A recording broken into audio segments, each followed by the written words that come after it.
प्रवेश कर चुके हैं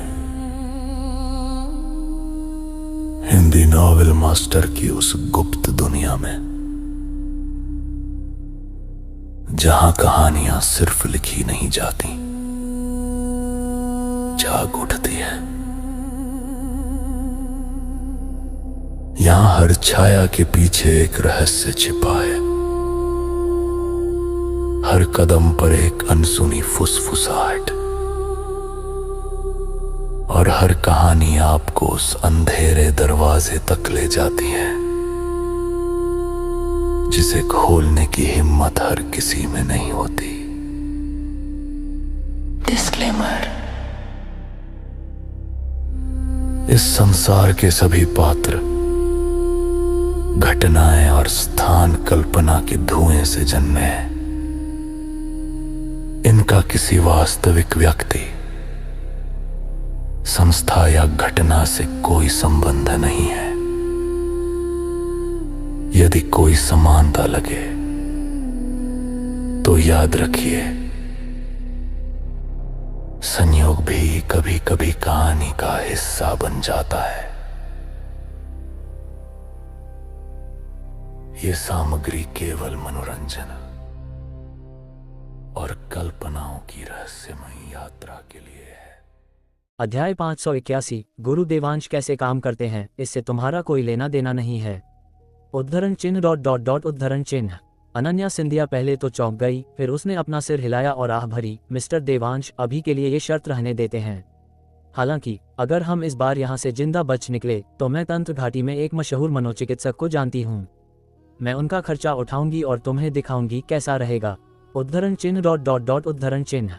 देवांश ठाकुर के चेहरे पर गहरी लकीरें उभर आईं, मानो कोई आपदा आने वाली हो। तुम्हारी बातों से लग रहा है कि तुम्हें मेरे दिमाग में कुछ गड़बड़ लगती है। अनन्या ने सिर हिलाया। लगती नहीं, मुझे यकीन है। देवांश, इसमें शक की कोई गुंजाइश है क्या? अनन्या ने कंधे उचकाए और सिर हिलाया। अगर तुम्हारे दिमाग में कोई खराबी नहीं होती तो तुम ऐसी बेवकूफाना बात कैसे कर सकते थे? देवांश, वो चौधरी परिवार के सबसे बड़े बुजुर्ग हैं, सर्वोशिखर स्तर के साधक, जो परम सिद्धि स्तर से बस बाल बराबर की दूरी पर हैं, और वे कुल 7 लोग हैं। तुम कह रहे हो कि सिर्फ तुम्हारा नाम चिल्लाने से वे रहम की भीख मांगने लगेंगे? देवांश, तुम्हें लगता है ये बात तर्कसंगत है? अनन्या ने पूछा। उसका चेहरा उलझन से भरा था। देवांश ने पागलों की तरह सिर हिलाया। मुझे लगता है ये बिल्कुल तर्कसंगत है।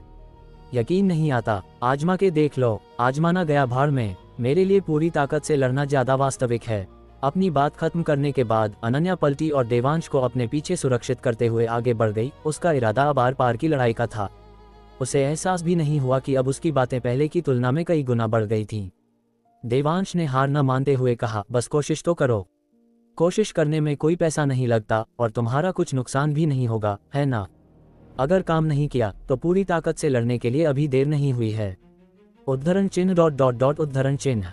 ये सुनकर अनन्या सचमुच थोड़ी ललचाई, लेकिन फिर उसने सार्वजनिक रूप से एक अजनबी का नाम चिल्लाने के बारे में सोचा, और चाहे उसने कितना भी सोचा हो, यह उसे थोड़ा शर्मनाक लगा। इससे पहले कि वह कोई फैसला ले पाती, बलदेव चौधरी, जो विशाल तलवार की मूठ पर खड़े थे, थोड़े बेसब्र हो गए। मैं कहता हूँ, तुम दोनों, क्या तुम्हारा हो गया? ऐसा नहीं है कि मैं इसका नाम नहीं जानता। तुम्हें लगता है कि मैं घुटने टेकूंगा और रहम की भीख मांगूंगा? जब अनन्या ने यह सुना तो उसके दिल में बची आखिरी उम्मीद भी टूट गई। उसने पहले सोचा था कि शायद देवांश के भीतर भी उसकी तरह कोई रहस्यमयी शक्ति छिपी है और उसका नाम जोर से चिल्लाने से वह रहस्य जागृत हो सकता है। लेकिन फिर उसे याद आया कि उन सभी ने अभी देवांश का नाम लिया था और कोई चमत्कार नहीं हुआ था, इसलिए उसने तुरंत सारी उम्मीद छोड़ दी। छोड़ो, कोई चमत्कार नहीं होने वाला। मैं बस अपनी आखिरी सांस तक लड़ूंगी। अपना मन बनाने के बाद अनन्या ने अपनी स्थिति को चरम पर समायोजित किया और फिर बलदेव चौधरी के कातिलाना तलवार के वार का इंतजार करने लगी। जिद्दी और बेवकूफ, तुम मौत मांग रही हो।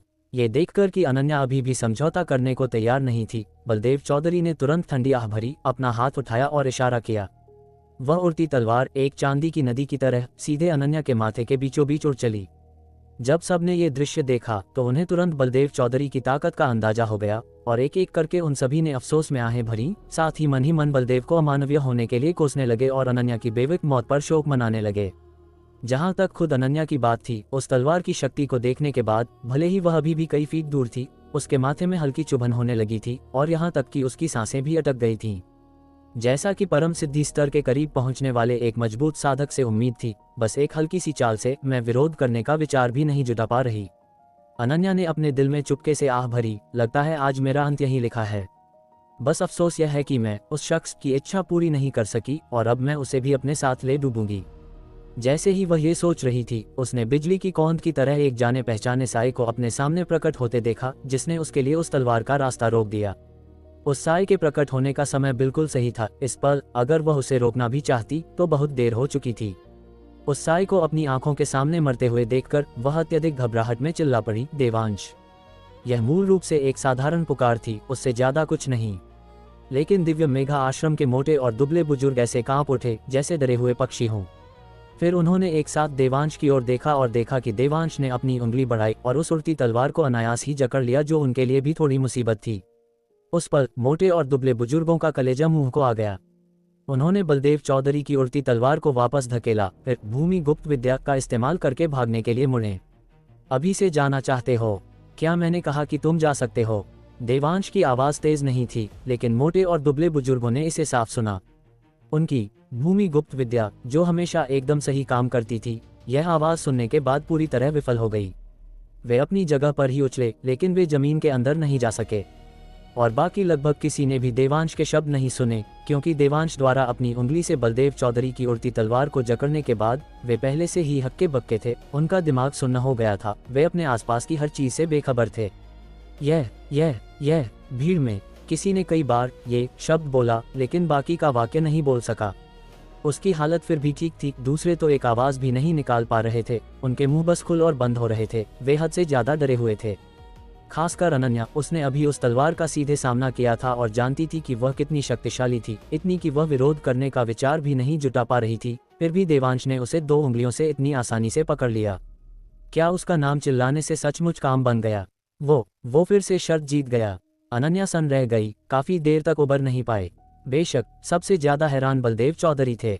उन्होंने देवांश की मौत की कल्पना कर ली थी, फिर अनन्या को अदृश्य ऊर्जा दीवार के पास ले जाना, अनन्या से बाधा तोड़वाना और फिर समूह का परिवार में लौटना। लेकिन ये खूबसूरत विचार हकीकत में बदलने से पहले ही उनके सामने के दृश्य से पूरी तरह चकनाचूर हो गया। दो उंगलियों ने बस उसे जकड़ लिया। यहाँ तक कि एक परम सिद्धि स्तर का मजबूत साधक भी शायद इसे इतनी आसानी से न पकड़ पाए। कैसे? उसने ये कैसे किया? बलदेव चौधरी थोड़े घबरा गए थे। सिर्फ वे ही नहीं, बाकी 6 बुजुर्ग भी घबराए हुए थे। इस पल उन्हें आखिरकार समझ आ गया कि अनन्या उस अदृश्य ऊर्जा दीवार को क्यों तोड़ पाई जिसे वे भी नहीं तोड़ सके थे। ऐसा इसलिए नहीं था क्योंकि अनन्या की साधना तकनीक उनसे बेहतर थी, बल्कि इसलिए कि वह अनन्या थी ही नहीं जिसने उस अदृश्य ऊर्जा दीवार को तोड़ा, बल्कि वो देवांश था। उस समय देवांश ने कहा था कि उसे कोशिश करने दो और सबने सोचा कि देवांश ने कुछ नहीं किया, लेकिन चुपके से उसने वास्तव में पहले ही उस अदृश्य ऊर्जा दीवार को तोड़ दिया था। फिर भी वे पूरी तरह से अनजान थे। दूसरे शब्दों में, उनके सामने खड़ा यह नौजवान ही उनके बीच छिपा हुआ महागुरु था। और उन्होंने न केवल उसकी खुशामद नहीं की, बल्कि अनन्या को धमकाने के लिए उसे मारना भी चाहते थे। ये सोचकर ये बुजुर्ग चाहते थे कि काश वे खुद को थप्पड़ मार सकें।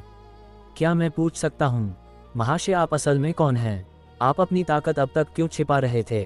बलदेव चौधरी विशाल तलवार की मूठ से नीचे कूदे और अपनी सभी उड़ती तलवारों को वापस बुला लिया। ऊपर से तो देवांश के प्रति सम्मान दिखा रहे थे, लेकिन वास्तव में उन्हें अपनी आत्मरक्षा के लिए वापस बुला रहे थे।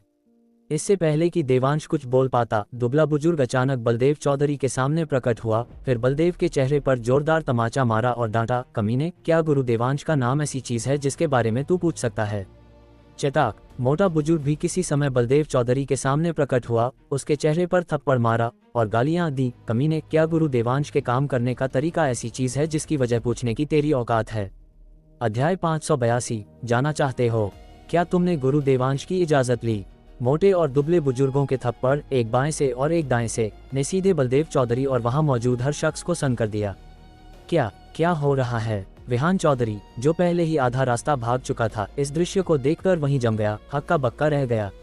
सिर्फ वही नहीं, दूसरे नौजवान भी वैसे ही थे। हर कोई ऐसा लग रहा था जैसे उन्होंने कुछ बहुत ही भयानक देख लिया हो। सबके मुंह खुले थे और चेहरे दहशत से भरे थे। यहाँ तक कि बुजुर्ग भी वैसे ही थे। इस पल वे सभी जड़वत खड़े थे, यहाँ तक कि थोड़ी देर के लिए सांस लेना भी भूल गए थे। देवांश का बलदेव चौधरी की उड़ती तलवार को 2 उंगलियों से पकड़ लेना पहले ही उनकी उम्मीदों से परे था, लेकिन उन्होंने कभी नहीं सोचा था कि दिव्य मेघा आश्रम के 2 बुजुर्ग भी देवांश के पक्ष में खड़े होंगे। ये पता होना चाहिए कि दिव्य मेघा आश्रम के ये दो बुजुर्ग पहले देवांश को मारने पर आमादा थे, लेकिन उन्होंने सचमुच देवांश के लिए कदम उठाया, और जो उन्होंने अभी कहा उससे ऐसा लग रहा था कि वे दोनों देवांश से बहुत डरते थे। लेकिन ऐसा कैसे हो सकता है? देवांश की साधना उनसे कम थी। वह ऐसा व्यक्ति था जिसे ये नौजवान आसानी से एक साधारण चाल से कुचल सकते थे, तो वह दिव्य मेघा आश्रम के बुजुर्गों को कैसे डरा सकता था? भले ही उसने अभी सचमुच बलदेव चौधरी की उड़ती तलवार को अपनी उंगलियों से पकड़ लिया हो, तो क्या हुआ? मोटे और दुबले बुजुर्ग बलदेव चौधरी की उड़ती तलवार से बिल्कुल नहीं डरते थे, ठीक है। उन्हें इस वजह से देवांश से इतना डरने की कोई जरूरत नहीं थी। हर कोई इसके पीछे की वजह समझ नहीं पा रहा था, बस ऐसा लग रहा था जैसे उनके दिमाग की नसें फटने वाली हों। और मोटे और दुबले बुजुर्गों द्वारा इस अचानक विश्वासघात ने बुजुर्गों को, विशेष रूप से बलदेव चौधरी को, धोखा मिलने और बिक जाने का एहसास कराया। नहीं, तुम्हारा क्या मतलब है? मैं तुम्हारे लिए देवांश को मार रहा हूं और तुम इससे खुश नहीं हो। बलदेव चौधरी इतना गुस्से में थे कि उनके फेफड़े फटने को तैयार थे। तार्किक रूप से बलदेव चौधरी वास्तव में मोटे और दुबले बुजुर्गों के थप्पड़ों से बच सकते थे, लेकिन दुर्भाग्य से वे देवांश के तरीकों से इतने हैरान थे कि वे बस चकमा देना भूल गए। जब तक उन्हें दो करारे थप्पड़ नहीं पड़े, उन्हें अचानक एहसास नहीं हुआ कि उनके चेहरे पर तमाचा मारा गया है। हालांकि वे समझ नहीं पा रहे थे कि दिव्य मेघा आश्रम के दो बुजुर्ग देवांश के लिए क्यों खड़े होंगे, लेकिन उन्हें इस बात की अधिक चिंता थी कि उन्होंने देवांश को गुरु देवांश क्यों कहा। क्या ऐसा हो सकता है कि देवांश भी उनके दिव्य मेघा आश्रम का सदस्य हो और उसका रुतबा कम न हो? लेकिन ऐसा नहीं होना चाहिए। अगर यह सच होता तो मोटे बुजुर्ग ने उसे पहले क्यों नहीं पहचाना, और यहाँ तक कि उसे मारने का इरादा भी किया? सबसे महत्वपूर्ण बात, उनका रवैया पूरी तरह से 180 डिग्री कैसे बदल गया। क्या ये सचमुच इसलिए था क्योंकि अनन्या ने देवांश का नाम चिल्लाया था? लेकिन ये नाम कोई खास नहीं है, इसमें इतनी अपार शक्ति कैसे हो सकती है? न केवल बलदेव चौधरी पूरी तरह चकरा गए थे, बल्कि वहां मौजूद हर कोई, एक एक व्यक्ति, सदमे और उलझन से भरा था। इसलिए जब उन्होंने बलदेव चौधरी का सवाल सुना तो उन सभी ने अपने कान खड़े कर लिए। उन दोनों का जवाब सुनना चाहते थे। बकवास! कौन महागुरु देवांश को मारना चाहता है? तू साले फालतू बकवास मत कर, नहीं तो मैं तुझ पर मानहानि का मुकदमा कर दूंगा। दुबले बुजुर्ग ने तुरंत गाली दी। तू साला महागुरु देवांश को मारना चाहता है, उससे हमारा क्या लेना देना? वह इल्जाम हम पर लगाने की कोशिश मत कर, मैं वह बदनामी अपने सिर नहीं ले रहा। मोटे बुजुर्ग ने भी जोर से गाली दी। इस पर सब फिर से दंग रह गए। वे पहले देवांश को मारना चाहते थे, लेकिन अब वे इसे स्वीकार करने की हिम्मत भी नहीं कर रहे थे। वे देवांश से किस हद तक डरते थे कि नौबत यहाँ तक आ गई। सबसे महत्वपूर्ण बात, वे देवांश से क्यों डरते थे? सिर्फ इसलिए कि वह दो उंगलियों से एक उड़ती तलवार पकड़ सकता था। तुम आखिर उससे किस बात के लिए डर रहे हो? क्या सिर्फ इसलिए कि वह इस बूढ़े की उड़ती तलवार को दो उंगलियों से पकड़ सकता है? बलदेव चौधरी ने बहुत हैरान होकर पूछा, और फिर जोड़ा, ऐसा इसलिए है क्योंकि इस बूढ़े ने अपनी 7 हिस्से ताकत रोक रखी थी, जिससे उसे एक खामी का फायदा उठाने का मौका मिल गया। अगर इस बूढ़े ने अपनी पूरी ताकत इस्तेमाल की होती तो वह बहुत पहले ही इस बूढ़े के हाथों मौके पर ही राख हो गया होता। तुम ऐसे आदमी से डरते हो? ये सुनते ही मोटे और दुबले बुजुर्गों को अनायास ही वह अजीब बैंगनी लौ याद आ गई जो युवा मठाधीश की मौत के दिन उनसे निकली थी। अगर उन्होंने तब जल्दी प्रतिक्रिया न दी होती और तुरंत भाग न गए होते तो शायद वे आग के समुद्र में दफन हो गए होते और मौके पर ही मर गए होते। इसके अलावा युवा मठाधीश ने एक बार कहा था कि मुंबई का देवांश ठाकुर मार्शल आर्ट और जादुई कला दोनों की साधना करता है और दोनों में महागुरु है। हजारों सालों में पहला, हम क्यों न डरें? ये 100 मील का जाल वास्तव में देवांश के लिए तैयार किया गया था, लेकिन उन्होंने तंत्र घाटी के साथ जादुई कलाकुलों को पहले उकसाने की उम्मीद नहीं की थी, जिसे केवल एक अप्रत्याशित लाभ माना जा सकता था। लेकिन उन्होंने जिसकी उम्मीद नहीं की थी वह ये था कि महागुरु देवांश वास्तव में चौधरी परिवार के सदस्यों के साथ घुल मिल गए थे और साथ में इस महान व्यूह रचना में प्रवेश कर गए थे। अगर मठाधीश और वह शख्स मौजूद होते तो वे शायद अभी भी थोड़ी देर के लिए दिखावा कर पाते, लेकिन अब सिर्फ वे दोनों थे और भगवान जानता है कि वे इस पल कितने डरे हुए थे। हाँ, बिल्कुल सही, डरे हुए नहीं बल्कि खौफजदा। अगर तुम्हें मुझ पर विश्वास नहीं है तो तुम एक तरफ हट जाओ और मैं उसे तुम्हारे लिए मार डालूंगा। फिर तुम हमें बाहर जाने देना, कैसा रहेगा? बलदेव चौधरी ने मोटे और दुबले बुजुर्गों के साथ सौदा किया। ये कहा जाना चाहिए कि इस प्रस्ताव ने मोटे और दुबले बुजुर्गों को बहुत ललचाया, क्योंकि यह संभव था कि बलदेव चौधरी की उड़ती तलवार की तकनीक वास्तव में देवांश को मार सके। लेकिन उन दोनों ने सहमत होने की हिम्मत नहीं की, क्योंकि वे बस एक संभावना के लिए जोखिम लेने की हिम्मत नहीं कर सकते थे। दुष्टों, जब तक हम आज यहाँ हैं, अगर तुम महागुरु देवांश को छूना चाहते हो तो तुम्हें हमारी लाशों पर से गुजरना होगा। मोटे और दुबले बुजुर्गों ने लगभग एक साथ घोषणा की। उद्धरण चिन्ह ... उद्धरण चिन्ह। ये सुनकर अनन्या थोड़ी सन रह गई। क्या यह मेरी लाइन नहीं है? बलदेव चौधरी ने ये सुना, पहले एक पल के लिए जमे और फिर खुद को रोक नहीं पाए, सीधे गाली दी, कमीने, तू मेरे साथ चाल चलने की हिम्मत करता है, मैं तुझसे मरते दम तक लड़ूंगा।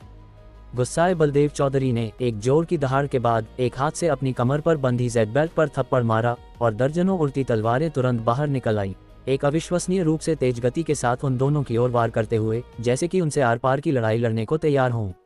ये देखकर मोटे और दुबले बुजुर्गों ने तुरंत अपनी तकनीकों का इस्तेमाल किया, पीछे हटते हुए और साथ ही देवांश के लिए हमलावर उड़ती तलवारों को रोकते हुए।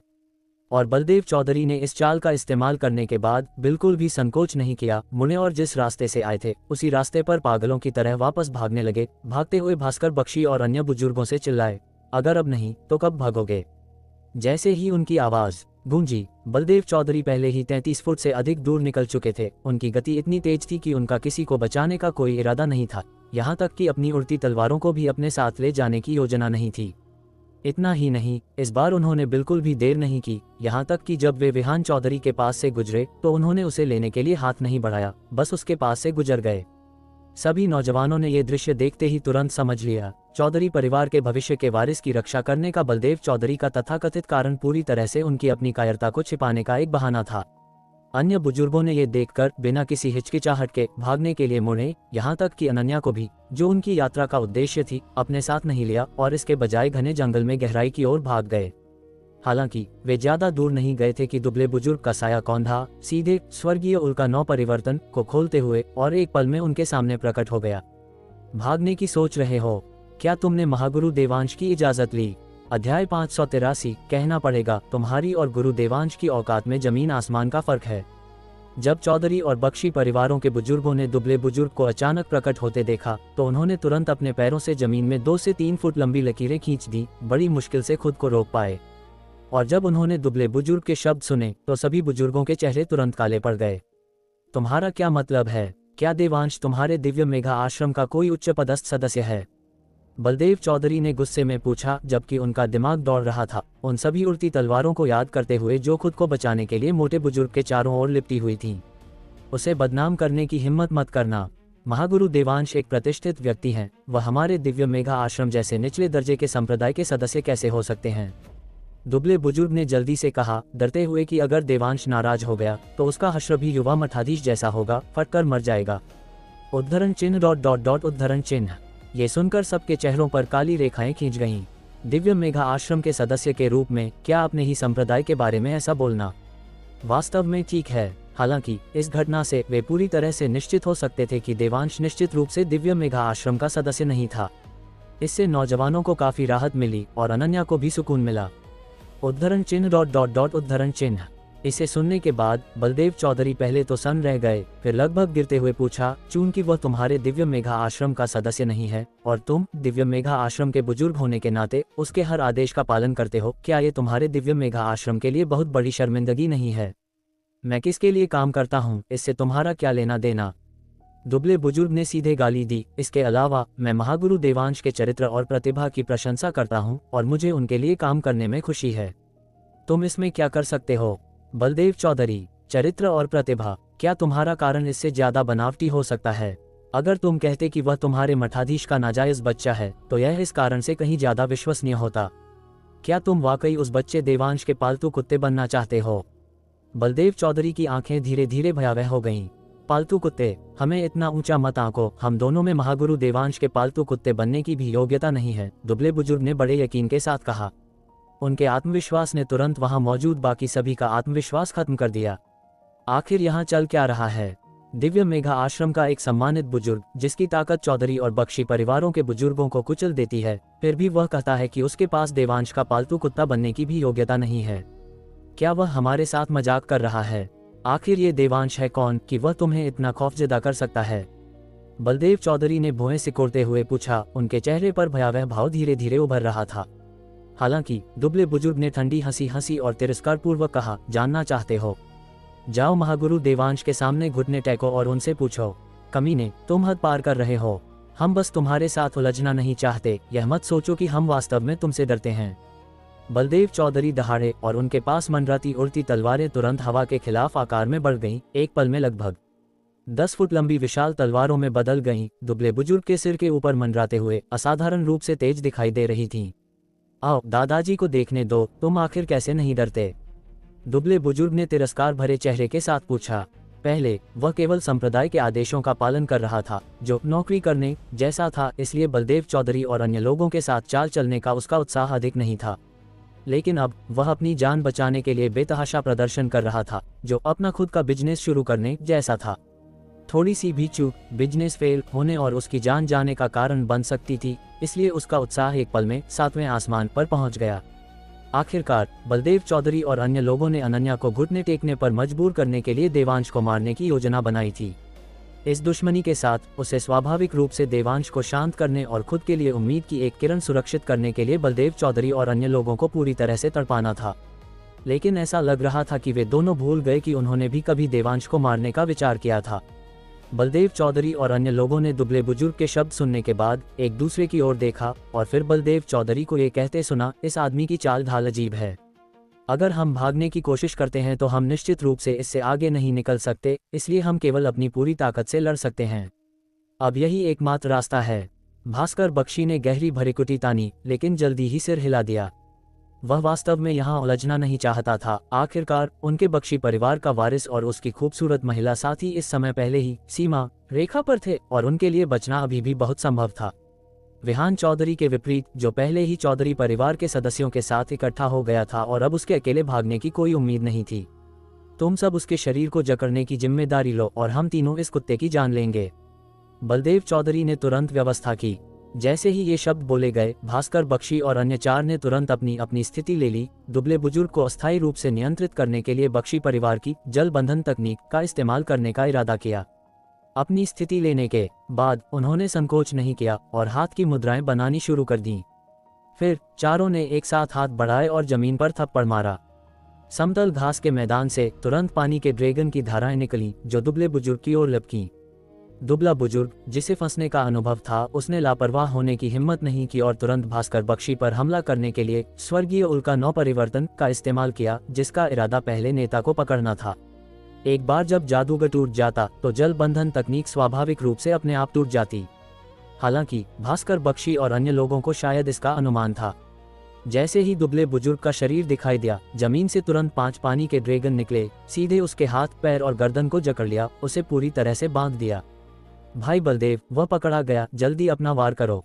भास्कर बख्शी ने अपनी सफलता देखकर जोर से चिल्लाया। बलदेव चौधरी और अन्य लोगों ने ये सुना और बिना किसी हिचकिचाहट के एक साथ हाथ की मुद्राएं बनाई, एक पल में अपने मंत्रों को सफलतापूर्वक ढाल दिया। उन तीनों की कुल 100 उड़ती तलवारें सीधे बाहर निकलीं। लगभग एक पल में आकाश के ऊपर एक गगनभेदी गड़गड़ाहट गूंज उठी और फिर सभी ने 10 फुट से अधिक लंबी एक विशाल तलवार को आसमान से नीचे उतरते देखा, जो सीधे दुबले बुजुर्ग के सिर की ओर इशारा कर रही थी। जब दुबले बुजुर्ग ने हवा को चीरते हुए उस विशाल तलवार को देखा तो उसकी बाहें तुरंत तन गईं और उसे खतरे की गंध आ गई। लेकिन उसने कई बार संघर्ष किया और फिर भी भास्कर बख्शी और अन्य लोगों की जकड़ से मुक्त नहीं हो सका। वह बस उस विशाल तलवार को करीब और करीब आते हुए लाचारी से देख सकता था। अपनी ऊर्जा बर्बाद मत करो। हालांकि मेरे बख्शी परिवार की जल बंधन तकनीक बहुत घातक नहीं है, लेकिन एक बार जब ये किसी को फंसा लेती है तो बचना बिल्कुल असंभव है, भास्कर बख्शी ने बेहद गर्व के साथ कहा।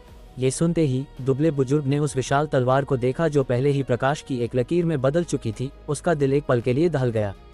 उसने फिर अपनी जीभ काट ली, खून की एक उल्टी की, जो लाल नहीं बल्कि स्याही की तरह काली थी। ये स्याही जैसा खून ऊर्जा के संपर्क में आने पर धुंध में बदल गया और तेजी से दुबले बुजुर्ग के शरीर को, विशेष रूप से उसके सिर को ढक लिया। आत्मा भोगी काली धुंध, भास्कर बख्शी चिल्लाया। उसकी पुतलियों में दहशत की एक झलक दिखाई दी और ठीक तभी उस विशाल तलवार ने दुबले बुजुर्ग के सिर पर मौजूद काली धुंध को बिल्कुल सटीक रूप से, जैसे टोफू काट रही हो, बिना किसी रुकावट के दुबले बुजुर्ग के शरीर में प्रवेश कर गई। ये देखकर भास्कर बख्शी खुद को चिल्लाने से नहीं रोक सका हो गया। हालांकि उसे जल्दी ही एहसास हुआ कि कुछ गड़बड़ थी, क्योंकि विशाल तलवार पहले ही 3 या 4 फुट अंदर घुस चुकी थी। फिर भी दुबले बुजुर्ग की जीवन शक्ति अभी भी मौजूद थी। गड़बड़ है। उस विशाल तलवार ने उसके शरीर को नहीं भेदा, बल्कि आत्मा भोगी काली धुंध ने विशाल तलवार को निगल लिया। भाई बलदेव, क्या तुम्हारे पास कोई और? इससे पहले कि भास्कर बख्शी अपनी बात पूरी कर पाता, उसने पीछे देखा और पाया कि बलदेव चौधरी और अन्य 2, जो मूल रूप से उसके पीछे ज्यादा दूर नहीं खड़े थे, अब वहां नहीं थे। वे पहले ही किसी अज्ञात दूरी पर भाग चुके थे, लगभग घास के मैदान के छोर पर गायब हो रहे थे। कमीना, मुझे पता होना चाहिए था वे अपने ही रिश्तेदारों को छोड़ सकते हैं, तो हम जैसे बाहरी लोगों की क्या बिसात, धिक्कार है। भास्कर बख्शी ने गाली दी, फिर अपने हाथ छोड़ दिए, सीधे जल बंधन तकनीक को हटा दिया। जब तक तुम उन्हें रोकोगे, तुम हमारे साथ जो चाहे कर सकते हो, मार डालो या खा लो, ढेर लो, जैसी तुम्हारी मर्जी। भास्कर बख्शी ने दांत भींचे। बलदेव चौधरी और अन्य लोगों के लिए उसकी नफरत दिव्य मेघा आश्रम के लिए नफरत से कहीं अधिक थी। ही, ये सुनकर दुबले बुजुर्ग ने एक भयावह हंसी हंसी, फिर कई बार झिलमिलाया, घास के मैदान के छोर पर दिखाई दिया, बलदेव चौधरी और अन्य लोगों का रास्ता रोकते हुए। क्या ये तुम्हारा तरीका है? ये तरीका मुझे मार भी नहीं सकता, और तुम अब भी महागुरु देवांश को मारना चाहते हो? मुझे कहना पड़ेगा, तुम्हारी और महागुरु देवांश की औकात में जमीन आसमान का फर्क है। अध्याय 584, एक आम आदमी जिसने गलती की और उसे सुधारने की पूरी कोशिश कर रहा है। ये सुनते ही बलदेव चौधरी और दोनों भाइयों की भौहें तुरंत तन गईं, उनके चेहरे बेहद गंभीर हो गए। बलदेव चौधरी को शुरू से ही पता था कि वह अपनी ताकत से दुबले बुजुर्ग को नहीं मार सकते। आखिरकार उन्होंने व्यक्तिगत रूप से अनंत रूपी दिव्य वज्र कला की शक्ति देखी थी, इसलिए दोनों की तुलना करते हुए उन्हें पहले से ही एक सामान्य अंदाजा था। उसी पल से उनके मन में पीछे हटने का विचार आ गया था, और यह अटल हो गया था। हालांकि वापस लौटने पर परिवार के सदस्यों को जवाब देने के लिए उन्होंने शुरू में विहान चौधरी को अपने साथ लाने की योजना बनाई थी। आखिरकार जब तक भविष्य का वारिस सुरक्षित है, तब तक उनके सबसे बड़े पाप भी माफ किए जा सकते हैं। कई उतार चढ़ावों के बाद उन्होंने पाया कि वे अब विहान को अपने साथ ले जाने में सक्षम नहीं थे, इसलिए इस पल वे केवल ये सोच रहे थे कि वे कैसे जीवित रह सकते हैं। जब उन्होंने भास्कर बख्शी और अन्य लोगों को हमला करने के लिए कहा, तो वे केवल दिखावा कर रहे थे। हालांकि उन्होंने वास्तव में अपनी पूरी ताकत का इस्तेमाल किया, लेकिन उन्हें शुरू से ही परिणाम पता था, इसलिए जैसे ही उन्होंने अपनी उड़ती तलवार छोड़ी, वे अपने दोनों भाइयों के साथ भाग गए। वह अभी भी अपने दो भाइयों को साथ लाया। इसका कारण बहुत सरल था, वे उससे धीमे दौड़ते थे। उनकी योजना के अनुसार वह लंबी तलवार थोड़ी देर के लिए टिक सकती थी। इस प्रकार भास्कर बख्शी दुबले बुजुर्ग को फंसाए रखता, जिससे उन्हें भागने का पर्याप्त समय मिल जाता। भले ही मोटा बुजुर्ग पकड़ लेता, उसके दूसरे और तीसरे भाई उसे रोकने के लिए वहां होते, जिससे उसे आगे भागते रहने का मौका मिलता। जहां तक सबसे किनारे पर मौजूद बाधा की बात है, किसे परवाह थी, पहले जिंदा तो बचो। जब तक वह जिंदा था, उम्मीद थी। बहुत हुआ तो वह अंत में दिव्य मेघा आश्रम में शामिल हो सकता था। यह असंभव नहीं था, लेकिन उन्होंने जिसकी कभी उम्मीद नहीं की थी, वह ये थी कि भास्कर बख्शी इतना नीच निकलेगा और उन्हें इतनी जल्दी रिहा कर देगा, जिससे दुबला बुजुर्ग इतनी तेजी से पकड़ लेगा। अगर उस कमीने भास्कर बख्शी ने इतनी बेईमानी न की होती और तुम्हें जल्दी रिहा न किया होता, तो क्या तुम्हें सचमुच लगा कि मैं तुम्हें मार नहीं सकता था? बलदेव चौधरी जोर से चिल्लाए, लेकिन वे अंदर से डरे हुए थे, स्पष्ट रूप से सिर्फ एक बहादुर चेहरा दिखा रहे थे। हालांकि उनका दिमाग इस पल असाधारण रूप से सक्रिय था, लगातार यह सोच रहा था कि बाद में अपने दूसरे और तीसरे भाइयों को सीढ़ी के रूप में कैसे इस्तेमाल किया जाए। अभी भी बड़ी बड़ी बातें कर रहे हो? हाँ, दादाजी देखेंगे कि तुम कब तक ये जारी रख सकते हो। दुबले बुजुर्ग चिल्लाए, फिर तीनों के पीछे चिल्लाए, मोटू चलो एक साथ हमला करते हैं। जैसे ही उसकी आवाज गूंजी, मोटे और दुबले बुजुर्गों ने एक साथ हमला किया। इस बार उनमें से किसी ने भी कोई कसर नहीं छोड़ी, सीधे अपने सबसे घातक कौशल का प्रदर्शन किया, जिससे बलदेव चौधरी और उनके दो भाई हारकर पीछे हटने लगे। अगर भास्कर बख्शी और अन्य चार इस समय मदद करने को तैयार होते, तो चौधरी परिवार के तीन बुजुर्ग इतनी दयनीय स्थिति में नहीं होते। दुर्भाग्य से उन्होंने पहले धोखा दिया था, इसलिए चाहे भास्कर बख्शी और अन्य लोग कितने भी उदार क्यों न हो, उनके लिए उन्हें बचाने आना असंभव था। भास्कर बख्शी, तुम अभी भी वहां क्या खड़े हो? अगर तुमने अभी कुछ नहीं किया, तो हम सब यहाँ मारे जाएंगे। बलदेव चौधरी धीरे धीरे टिक नहीं पा रहे थे, और उनके पास भास्कर बख्शी पर चिल्लाने के अलावा कोई विकल्प नहीं था। उन्होंने मूल रूप से अपने दूसरे और तीसरे भाइयों की बलि देने के बारे में सोचा था, लेकिन फिर उन्होंने पाया कि दो विरोधियों के हमले पूरी तरह से बिना किसी रुकावट के थे, जिससे उन्हें भागने का कोई मौका नहीं मिला। वास्तव में अगर वह सावधान नहीं रहे, तो विरोधी द्वारा अपंग कर दिए जाएंगे। यही कारण था कि उन्होंने बेशर्मी से भास्कर बख्शी से मदद की भीख मांगी। हालांकि ये सुनकर भास्कर बख्शी ने केवल ठंडेपन से कहा, यहाँ मरना तुम्हारे एहसान फरामोश होकर अकेले भागने से बेहतर है। बलदेव चौधरी, भले ही वे जानते थे कि भास्कर बख्शी मदद नहीं करेगा, लेकिन जब उन्होंने भास्कर का जवाब सुना, तो बलदेव चौधरी ने आखिरकार फिर से गहरी आह भरी, बिल्कुल पहले की तरह, और फिर बुदबुदाए, अंत में ये कर्म है, जैसा बोओगे वैसा काटोगे। उनके बोलते ही दुबला बुजुर्ग भयानक रूप से उनके बगल में प्रकट हुआ, फिर उन्हें लात मारी, अपने पैर पर एक उड़ती तलवार का जोखिम उठाते हुए, और बेरहमी से बलदेव चौधरी के घुटने पर लात मारी, उसे सीधे चकनाचूर कर दिया, जिससे वह भागने में असमर्थ हो गए। बलदेव चौधरी जमीन पर गिर पड़े, आसमान की ओर मुंह करके विलाप करने लगे। उनकी चीखें पहले की यिनशा प्रेत ऊर्जा में भूतों के दिल दहला देने वाले विलाप के बराबर थीं। जहां तक दुबले बुजुर्ग की बात थी, क्योंकि उसने पहले बहुत ज्यादा ऊर्जा खर्च कर दी थी, उसकी पिंडली पर भी एक उड़ती तलवार लग गई थी, जिससे एक बहुत गहरा घाव हो गया था, जिससे अब लगातार काली ऊर्जा निकल रही थी। हालांकि दुबले बुजुर्ग ने लापरवाही से एक ताबीज निकाला, इसे अपनी पिंडली पर चिपका दिया और घाव तुरंत भर गया। अगर उसकी पैंट में हथेली जितनी लंबी फटन न होती तो किसी को पता भी नहीं चलता कि उसे अभी वहां तलवार लगी थी। जब सबने ये दृश्य देखा तो उन्हें तुरंत समझ आ गया कि इस बार दिव्य मेघा आश्रम का उनका पीछा करना शुरू से ही विफल होना तय था। आखिरकार दिव्य मेघा आश्रम की तैयारी पूरी तरह से उससे परे थी जिसकी वे तुलना कर सकते थे। इसके अलावा दिव्य मेघा आश्रम के बारे में उनका अनुमान पूरी तरह से ख्याली पुलाव था। चौधरी और बख्शी परिवारों के शीर्ष बुजुर्ग दिव्य मेघा आश्रम द्वारा भेजे गए 2 साधारण बुजुर्गों से भी नहीं निपट सकते थे। क्या यह हास्यास्पद नहीं था? अधिक गंभीर बात यह है कि 7 प्रांतों का गठबंधन, जिसे उन्होंने अभेद्य माना था, इस घास के मैदान में प्रवेश करने के बाद अपने विरोधियों की परछाई तक नहीं देख पाया था। केवल चौधरी और बख्शी परिवार जो मिले थे वे बाहर से सामंजस्यपूर्ण थे, लेकिन अंदर से अलग थलग थे। प्रत्येक के अपने स्वार्थ थे। दिव्य मेघा आश्रम से निपटने की तो बात ही छोड़िए, वे शायद एक छोटे से संप्रदाय को भी नहीं संभाल सकते थे। ये सोचकर सभी नौजवानों को अपने कबीले के मुखियाओं पर शर्म महसूस हुई। विशेष रूप से चौधरी परिवार के सदस्य, जो हमेशा मानते थे कि उनके बुजुर्ग धार्मिक और परोपकारी हैं, आखिरकार आज उनके असली चेहरे देखे और वास्तव में शर्म से पानी पानी हो गए। दुबले बुजुर्ग ने अपने घाव का इलाज करने के बाद कोई समय बर्बाद नहीं किया और तुरंत लड़ाई में शामिल हो गए। फिर कुछ ही चालों में उन्होंने शेष 2 बुजुर्गों से भी निपट लिया। उनके पैर क्रमशः तोड़ दिए। आखिरकार एक परिवार को सुव्यवस्थित होना चाहिए। उनसे निपटने के बाद दोनों ने तीनों को उठाया, बेहद तेज गति की तकनीकों का इस्तेमाल करते हुए देवांश के सामने ले आए। फिर तीनों को देवांश के सामने फेंक दिया। चापलूसी करते हुए कहा, गुरु देवांश, हम इन लोगों को आपके पास ले आए हैं। आप इनके साथ क्या करना चाहते हैं? कचरे का ढेर हैं, बस इन्हें सीधे मार डालो। देवांश ने बिल्कुल भी संकोच नहीं किया, जैसे कि वह परम सिद्धि स्तर के 3 बुजुर्गों को नहीं मार रहा था, बल्कि 3 चींटियों को कुचल रहा था। मोटे और दुबले बुजुर्गों ने ये सुना और संकोच नहीं किया। उन्होंने अपने हाथ उठाए, तीनों को मारने के लिए तैयार। लेकिन तभी उन्होंने बलदेव चौधरी को तेज दर्द सहते हुए, घुटने टेकते हुए और दया की भीख मांगते हुए सुना, देवांश, गुरु देवांश, हम सभी के धार्मिक संप्रदायों से होने के वास्ते कृपया हमारी जान बख्श दें, ठीक है? ये सुनकर देवांश ने कोई जवाब नहीं दिया, बल्कि इसके बजाय अनन्या की ओर मुड़कर देखा। उसके चेहरे पर एक हल्की मुस्कान थी, लेकिन उसने कुछ नहीं कहा। अनन्या अभी तक अपने सामने के दृश्य से उबर नहीं पाई थी, अभी भी अपनी पूरी यात्रा के दौरान देवांश के विभिन्न व्यवहारों को याद कर रही थी। खासकर कैसे वह हर भोजन के लिए केवल चॉकलेट बीन्स खाता था, जिससे सभी को गलतफहमी हो गई कि वह खाना भी नहीं खरीद सकता। अब जब उसने इसके बारे में सोचा तो ऐसा नहीं था कि वह इसे खरीद नहीं सकता था, बल्कि यह था कि साधारण चीजें अब उसकी दिव्य दृष्टि में प्रवेश नहीं करती थीं।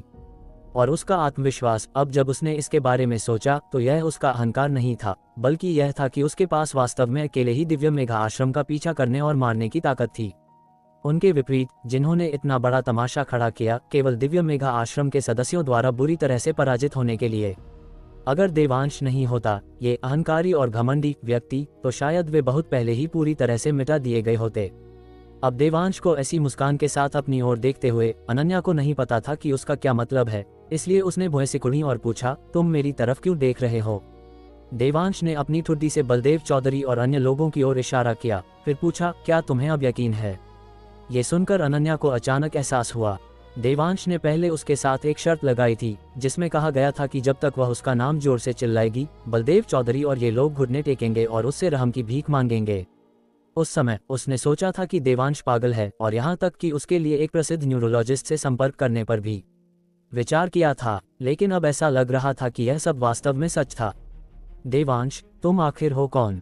अनन्या ने थोड़ी भौं सिकोड़ते हुए पूछा। उसका चेहरा उलझन से भरा था। ये सुनकर देवांश ने अनजाने में सोचा कि उसने पिछले 2-3 सालों में क्या किया था, और उसकी 1 लाख साल की साधना का जीवन जो मौत के करीब के अनुभवों से भरा था। तो वह बोल पड़ा, एक आम आदमी जिसने गलती की और उसे सुधारने की पूरी कोशिश कर रहा है, बस इतना ही। अध्याय 585, हम आत्मसमर्पण करने को तैयार हैं, बस मठाधीश उस छोटे हरामजादे देवांश को मार डालें। देवांश, क्या तुम मेरे मजे ले रहे हो? अनन्या खुद को दोबारा कोसने से नहीं रोक पाए, लेकिन उसने फिर भी सचेत रूप से खुद को रोक लिया। तुमने चौधरी परिवार के सबसे बड़े बुजुर्ग की घातक उड़ती तलवार को 2 उंगलियों से पकड़ लिया, और तुम मुझे बता रहे हो कि तुम बस एक आम आदमी हो। अनन्या ने खींचते हुए कहा। उसने लोगों को दिखावा करते देखा था, लेकिन कभी किसी को देवांश जितना दिखावा करते नहीं देखा था। वह इतना दिखावा कर रहा था कि वह लगभग खुद को बिना सेंस किए कोसने से नहीं रोक पाए। लेकिन देवांश ने मासूम चेहरे के साथ सिर हिलाया। बस 2 उंगलियों से एक तलवार पकड़ना, क्या यह ऐसा कुछ नहीं है जो कोई भी जिसके हाथ हो कर सकता है? अनन्या, वहां मौजूद हर कोई। देवांश, क्या तुम वाकई इस तरह दिखावा करना चाहते हो? अनन्या को लगा कि उसके सब्र का बांध अब टूटने वाला है। मैं तो बस सच बोल रहा हूँ, इसमें दिखावा कैसा? देवांश ने बहुत लाचार होकर पूछा। खुद को सुनो, क्या ये इंसानों वाली बात है? जिसके हाथ हो वो कर सकता है। क्या हमारे पास हाथ नहीं है? हमारे पास बस ताकत नहीं है, ठीक है? अनन्या ने ठंडे चेहरे के साथ डांटा। उसे लगा कि देवांश वास्तव में बहुत ज्यादा दिखावा कर रहा था। हालांकि देवांश ने कड़वे भाव के साथ सिर हिलाया, थोड़ी उदास आवाज में कहा, अगर मैं अपने संप्रदाय में होता तो 2 उंगलियों से तलवार पकड़ना शायद सबसे मामूली योग्यता होती। देवांश को अमरलोक में जीवन की याद नहीं आ रही थी, लेकिन उसे अपने साथी शिष्यों की याद आ रही थी, विशेष रूप से वे जिन्होंने उसकी मदद की थी और उसे आपदाओं से बचाया था।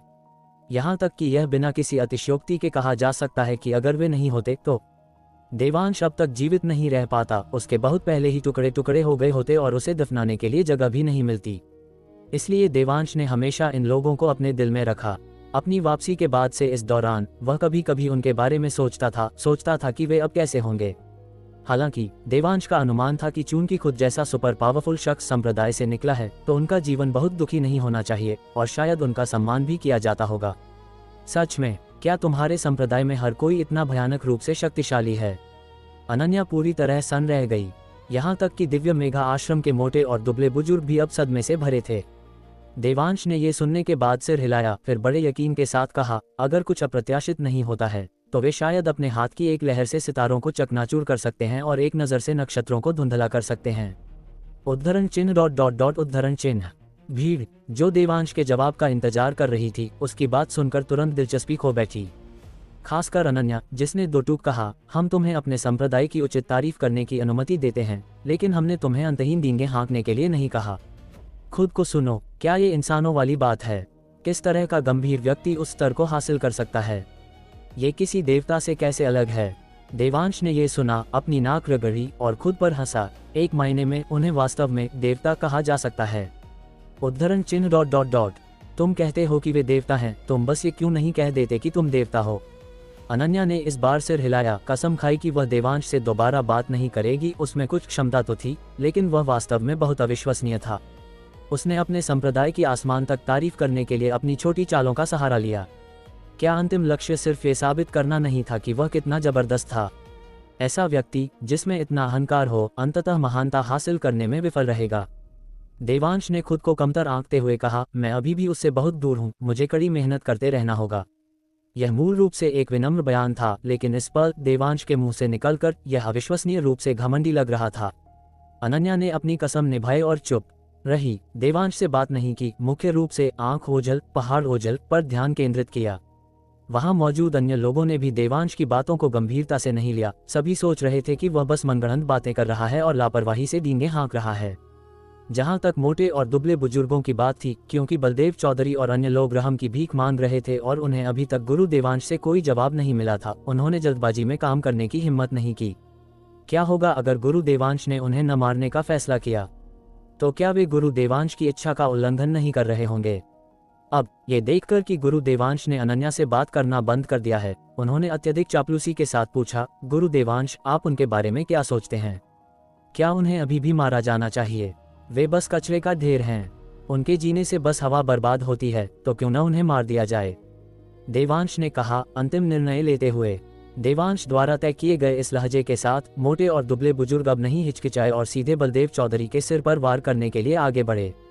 जैसे ही हथेली बलदेव चौधरी के सिर पर लगने वाली थी, बलदेव चौधरी ने अचानक हमले को रोकने के लिए एक उड़ती तलवार प्रकट की, फिर कुछ कदम आगे घुटने टेक दिए, देवांश से कड़वाहट से गुहार लगाई, देवांश, गुरु देवांश, मैं गलत था। जब तक आप मुझे बख्श देंगे, मैं अब से उनकी तरह आपका गुलाम बनकर रहूंगा। कैसा रहेगा? माफ करना, तुम मेरा गुलाम बनने के लायक भी नहीं हो। देवांश ने बोलना खत्म किया, फिर मोटे बुजुर्ग की ओर देखा, अपनी आंखें सिकुड़ी और पूछा, तुम कचरे के एक टुकड़े को भी नहीं मार सकते, तुम किस काम के हो? ये सुनते ही मोटा बुजुर्ग तुरंत धड़ाम से घुटनों पर गिर गया और रहम की भीख मांगने लगा। गुरु देवांश, मुझे माफ कर दीजिए, यह मेरी गलती है। कृपया मुझे एक और मौका दें, मैं उसे मारने का वादा करता हूँ। मैंने तुम्हें मजबूर नहीं किया, ये सब तुम्हारे अपने शब्द हैं, ठीक है? देवांश ने कहा मुस्कुराते हुए, जैसे कि जो व्यक्ति पहले गुस्सा था वह बिल्कुल नहीं था। ये दृश्य देख रहे सभी लोग पूरी तरह से चकित थे। उन्होंने उम्मीद नहीं की थी कि देवांश की एक ही नज़र अभिमानी मोटे बुजुर्ग को घुटने टेकने और रहम की भीख मांगने के लिए डरा सकती है। मैंने ये खुद कहा, इसका गुरु देवांश से कोई लेना देना नहीं है। मोटा बुजुर्ग राहत की सांस लेकर उठने ही वाला था कि उसने दूर से एक विशाल घंटे जैसी आवाज़ सुनी। किस जाहिल कुत्ते ने मेरे दिव्य मेघा आश्रम के बुजुर्ग को घुटने टेकने पर मजबूर करने की जुर्रत की?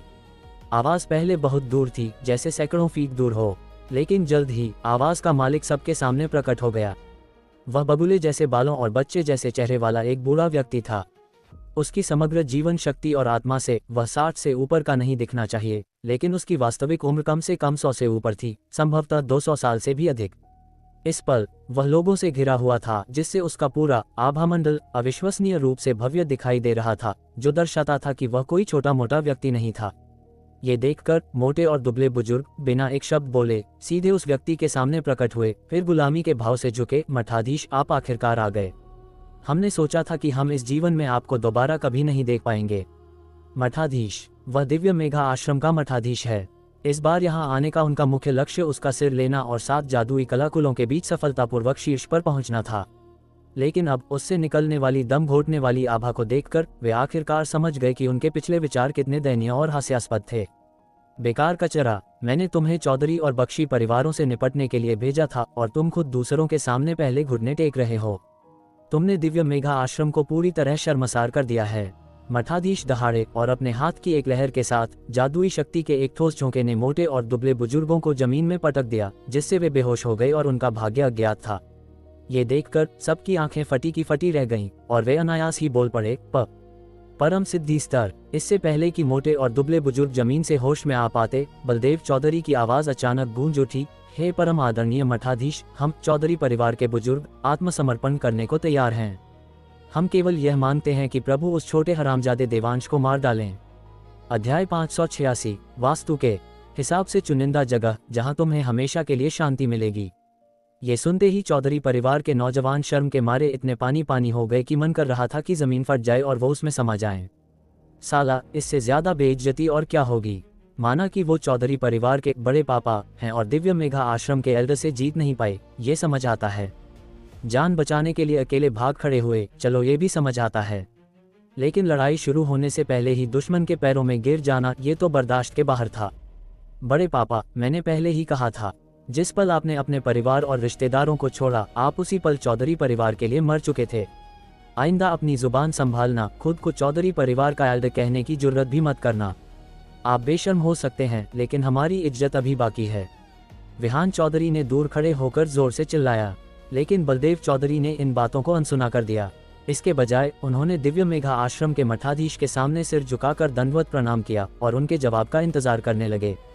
उन्हें पूरा भरोसा था कि उनकी साधना और ताकत को देखते हुए मठाधीश उन्हें मना नहीं करेंगे, और एक बार अगर मठाधीश उन्हें अपनाने को तैयार हो गए तो फिर चाहे गुरु देवांश के पास कितने भी अजीबोगरीब पैंतरे क्यों न हो, वो मठाधीश का मुकाबला नहीं कर पाएंगे।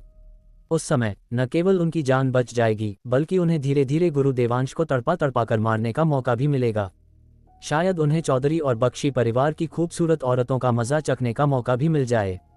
लेकिन उनकी उम्मीदों पर पानी फेरते हुए दिव्य मेघा आश्रम के मठाधीश ने ठंडी सांस भरी और बड़ी हिकारत से कहा, मेरे दिव्य मेघा आश्रम को बने हुए सैकड़ों साल हो गए, पर मैंने आज तक किसी नेक इंसान को ऐसे घुटने टेकते नहीं देखा। ये सुनकर बलदेव चौधरी के होश उड़ गए। उन्होंने हड़बड़ाते हुए कहा, मठाधीश, आप हमारी वफादारी पर पूरा भरोसा कर सकते हैं। अगर आपको यकीन न हो तो आप मोटे एल्डर और उस पतले एल्डर से पूछ सकते हैं, वो गवाही देंगे। मठाधीश ने मोटे एल्डर और उस पतले एल्डर की तरफ देखा, जो अभी भी जमीन में धंसे हुए थे और बाहर नहीं निकल पाए थे। उन्होंने बस एक बार नाक सिकुड़ी और कुछ नहीं कहा। यह देखकर बलदेव चौधरी ने जल्दी से जोड़ा, अगर मठाधीश को सच में मुझ पर यकीन नहीं है तो मैं अपनी वफादारी साबित करने के लिए खुद विहान चौधरी का सिर काटकर आपके कदमों में रख सकता हूँ। ठीक है, मैं भी देखना चाहता हूँ कि चौधरी परिवार का एक एल्डर अपने ही खून और खानदान के साथ कैसे गद्दारी करता है। मठाधीश ने एक शैतानी मुस्कान के साथ कहा। मठाधीश की रजामंदी मिलते ही बलदेव चौधरी के चेहरे पर रौनक लौट आई। जब तक सामने वाला बात करने को तैयार है, मतलब अभी भी मौका है और सब कुछ पर बातचीत हो सकती है। तो बलदेव चौधरी ने अपनी उड़न तलवार को हवा में बुलाया और विहान चौधरी की तरफ वार करने ही वाले थे, लेकिन तभी वो अचानक रुक गए और मठाधीश के सामने कुछ बार और सिर पटका। ये देख मठाधीश ने ताना मारते हुए पूछा, क्या हुआ, हाथ कांप गए? बलदेव चौधरी ने खिसियानी हंसी हंसते हुए कहा, नहीं नहीं, ऐसा नहीं है कि हाथ कांप गए, बस मठाधीश की थोड़ी मदद चाहिए। क्या अपनी वफादारी साबित करने के लिए भी तुम्हें इस बूढ़े की मदद चाहिए? तो फिर मुझे तुम्हारी वफादारी की जरूरत ही क्या है? मठाधीश ने चिढ़कर कहा। बलदेव चौधरी ने जल्दी से हाथ हिलाया और सफाई दी, नहीं नहीं, बात यह है कि उस लड़के के पास काफी अजीब चालें हैं। अगर मठाधीश खुद उसे नहीं मारते तो मेरी उड़न तलवार शायद विहान चौधरी का बाल भी बांका न कर पाए। ये सुनकर मठाधीश ने उत्सुकता से देवांश को ऊपर से नीचे तक देखा, फिर गुस्से में बलदेव चौधरी को डांटा, अबे ओ चौधरी, तेरा दिमाग तो ठिकाने पर है। वो बस एक कल का छोकरा है, यहाँ मौजूद सब लोगों में सबसे कमजोर साधना उसी की है, और तुझे डर है कि वो तुझे विहान चौधरी को मारने से रोक लेगा। हालांकि उन्होंने ऐसा कहा, लेकिन वो भी जानते थे कि जिस शख्स ने मोटे एल्डर जैसे घमंडी इंसान को घुटने टेकने पर मजबूर कर दिया, वो कोई मामूली हस्ती तो नहीं हो सकता। लेकिन वो कितना खतरनाक है, इसका अंदाजा मठाधीश को अभी नहीं था। मठाधीश, आप नहीं जानते, वो लड़का देखने में सीधा साधा लगता है, लेकिन उसके तरीके बेहद अजीब और ताकतवर हैं। बस 2 उंगलियों से उसने मेरी जानलेवा उड़न तलवार को ऐसे पकड़ लिया जैसे कोई खिलौना हो। ये सुनकर मठाधीश ने फिर से देवांश की तरफ देखा, लेकिन उन्हें उसमें कोई भी खास बात नजर नहीं आई। उन्हें बस इतना लगा कि वो एक आम आदमी से थोड़ा मजबूत है, बस इतना ही। लेकिन बलदेव चौधरी और बाकी लोगों को अकेले हरा देना नामुमकिन। अगर मठाधीश को मेरा यकीन नहीं है तो बस मोटे एल्डर और उस पतले एल्डर से पूछ लीजिए, आपको पता चल जाएगा। बलदेव चौधरी ने मठाधीश का अविश्वास देखकर तुरंत कहा। ये सुनकर मठाधीश ने फिर से देवांश को देखा, अभी भी कोई सुराग नहीं मिला। उन्होंने फिर जोर से जमीन पर पैर पटका, जिससे जमीन में धन से वो 2 बेहोश एल्डर झटके से बाहर निकल आए। ताज़ा हवा लगते ही मोटे एल्डर और वो पतले एल्डर तुरंत होश में आ गए और हड़बड़ाहट में कुछ भी बड़बड़ाने लगे। मठाधीश, गुरु देवांश, देवांश, गुरु देवांश, क्या गुरु देवांश, देवांश लगा रखा है, तुम दोनों कहना क्या चाहते हो? मठाधीश ने झल्लाते हुए कहा, लेकिन इससे पहले कि वो अपनी बात पूरी कर पाते, उनकी आंखों की पुतलियां अचानक सिकुड़ गईं और उन्होंने ऊपर देवांश की तरफ देखा। माथे पर गहरी लकीरें उभर आईं। तुम हो देवांश? मठाधीश ने अपनी आंखें संकरी की, उनका चेहरा बेहद गंभीर हो गया। कोई ताज्जुब नहीं कि मोटे एल्डर ने उसके सामने घुटने टेक दिए, कोई ताज्जुब नहीं कि बलदेव चौधरी उसका मुकाबला नहीं कर पाया। अब सब समझ आ रहा था, मैं ही हूँ, देवांश ने बड़े सुकून से कहा। उसके चेहरे के भाव जरा भी नहीं बदले। दिव्य मेघा आश्रम जैसी खतरनाक ताकत के सामने भी उसके चेहरे पर डर की कोई लकीर नहीं थी। उसका ये बेखौफ अंदाज देखकर अनन्या सिंधिया का दिल धक से रह गया।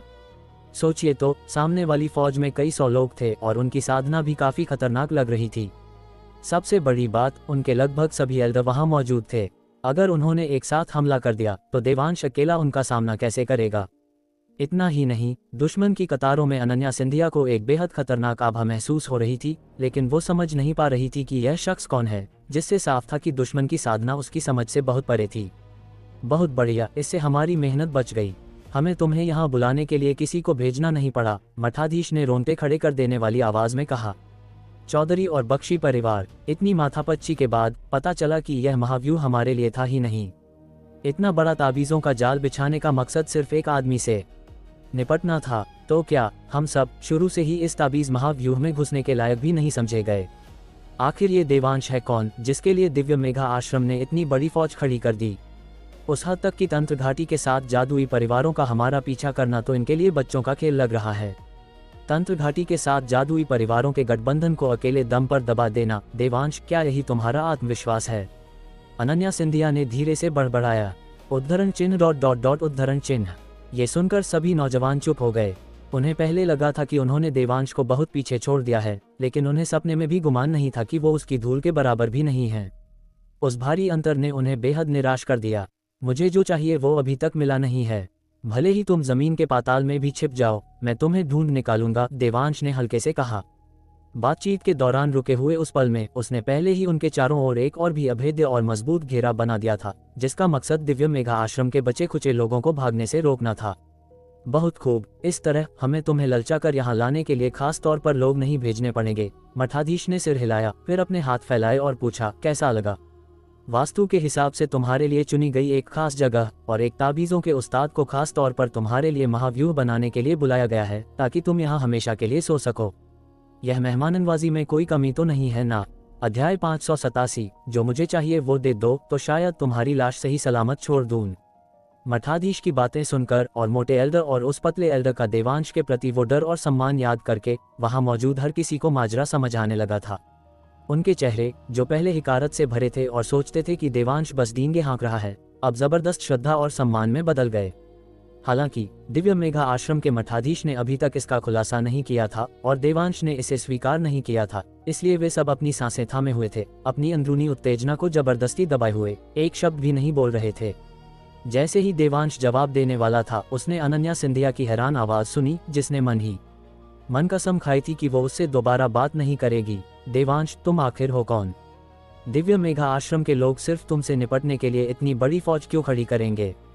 कहा तो था, मैं बस एक आम इंसान हूं जो अपनी गलतियों को सुधारने की जी तोड़ कोशिश कर रहा है, देवांश ने लापरवाही से कहा। लेकिन जैसे ही उसने ये कहा, दिव्य मेघा आश्रम के लोग भड़क उठे। एक आम इंसान? ओ देवांश, तुम मार्शल आर्ट्स और जादू दोनों की साधना करते हो और दोनों में महागुरु हो। तुम ये कहने की हिम्मत कैसे कर सकते हो कि तुम एक आम इंसान हो? उस पतले एल्डर ने तुरंत ताना मारा। दिव्य मेघा आश्रम की बड़ी फौज का सहारा पाकर अब उसे बहुत भरोसा महसूस हो रहा था, इसलिए उसने देवांश को चुनौती देने की जुर्रत की। सिर्फ वही नहीं, मोटे एल्डर का भी यही हाल था। तुमने मेरे दिव्य मेघा आश्रम के युवा मठाधीश की हत्या की, मेरे आश्रम में आग लगाई और आज हमें इस तरह जलील कर रहे हो। कौन सा आम इंसान ऐसा करने की हिम्मत करेगा? लेकिन कोई बात नहीं, पुरानी रंजिश और नई नफरत, मैं और ये लकी भाई आज सब हिसाब बराबर करेंगे। जैसे ही मोटे एल्डर और उस पतले एल्डर ने बोला, चौधरी और बख्शी परिवार के सभी नौजवान सन रह गए। हालांकि उन्होंने पहले ही अंदाजा लगा लिया था कि देवांश ही वो खास शख्स है, वो रहस्यमयी बड़ी तोप जिसकी बात हो रही थी, लेकिन वो बस एक तुक्का था। अब जब दिव्य मेघा आश्रम के एल्डर्स ने इसकी पुष्टि कर दी थी, तो ये कहीं ज्यादा चौंकाने वाला था। चाहे विहान चौधरी हो या अनन्या सिंधिया, उन्हें आखिरकार समझ आ गया कि देवांश को उस खास शख्स से मिलने की जरूरत क्यों महसूस नहीं हुई। ऐसा नहीं था कि उसे खुद पर भरोसा नहीं था, बात यह थी कि वो खुद ही वो खास शख्स था। मुझे तो लगा था कि वो बिना किसी मकसद के जीने वाला घमंडी है। मैंने कभी नहीं सोचा था कि अंत में असली जोकर तो मैं ही निकली।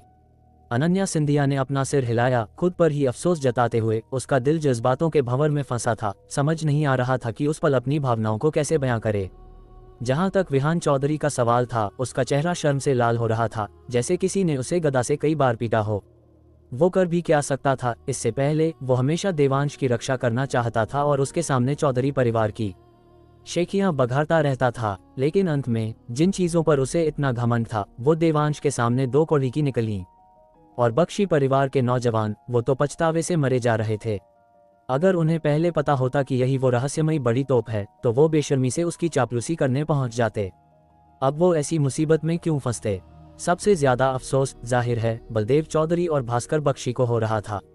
उन्हें देवांश का मार्गदर्शन मिल सकता था, लेकिन अब वो जानी दुश्मन बन चुके थे। उसकी ताकत के साथ, जो मार्शल आर्ट्स और जादू दोनों में महागुरु है, क्या उनके पास जीने का कोई मौका बचा था? सिर्फ सच्चे दिल से दिव्य मेघा आश्रम की गुलामी स्वीकार करके ही शायद उम्मीद की कोई किरण दिखे। अपना मन बनाने के बाद बलदेव चौधरी की आंखों में तुरंत एक दृढ़ता आ गई। अभी भी मेरे सामने खुद को लकी भाई कहने की हिम्मत कर रहे हो? कभी मरे नहीं हो क्या?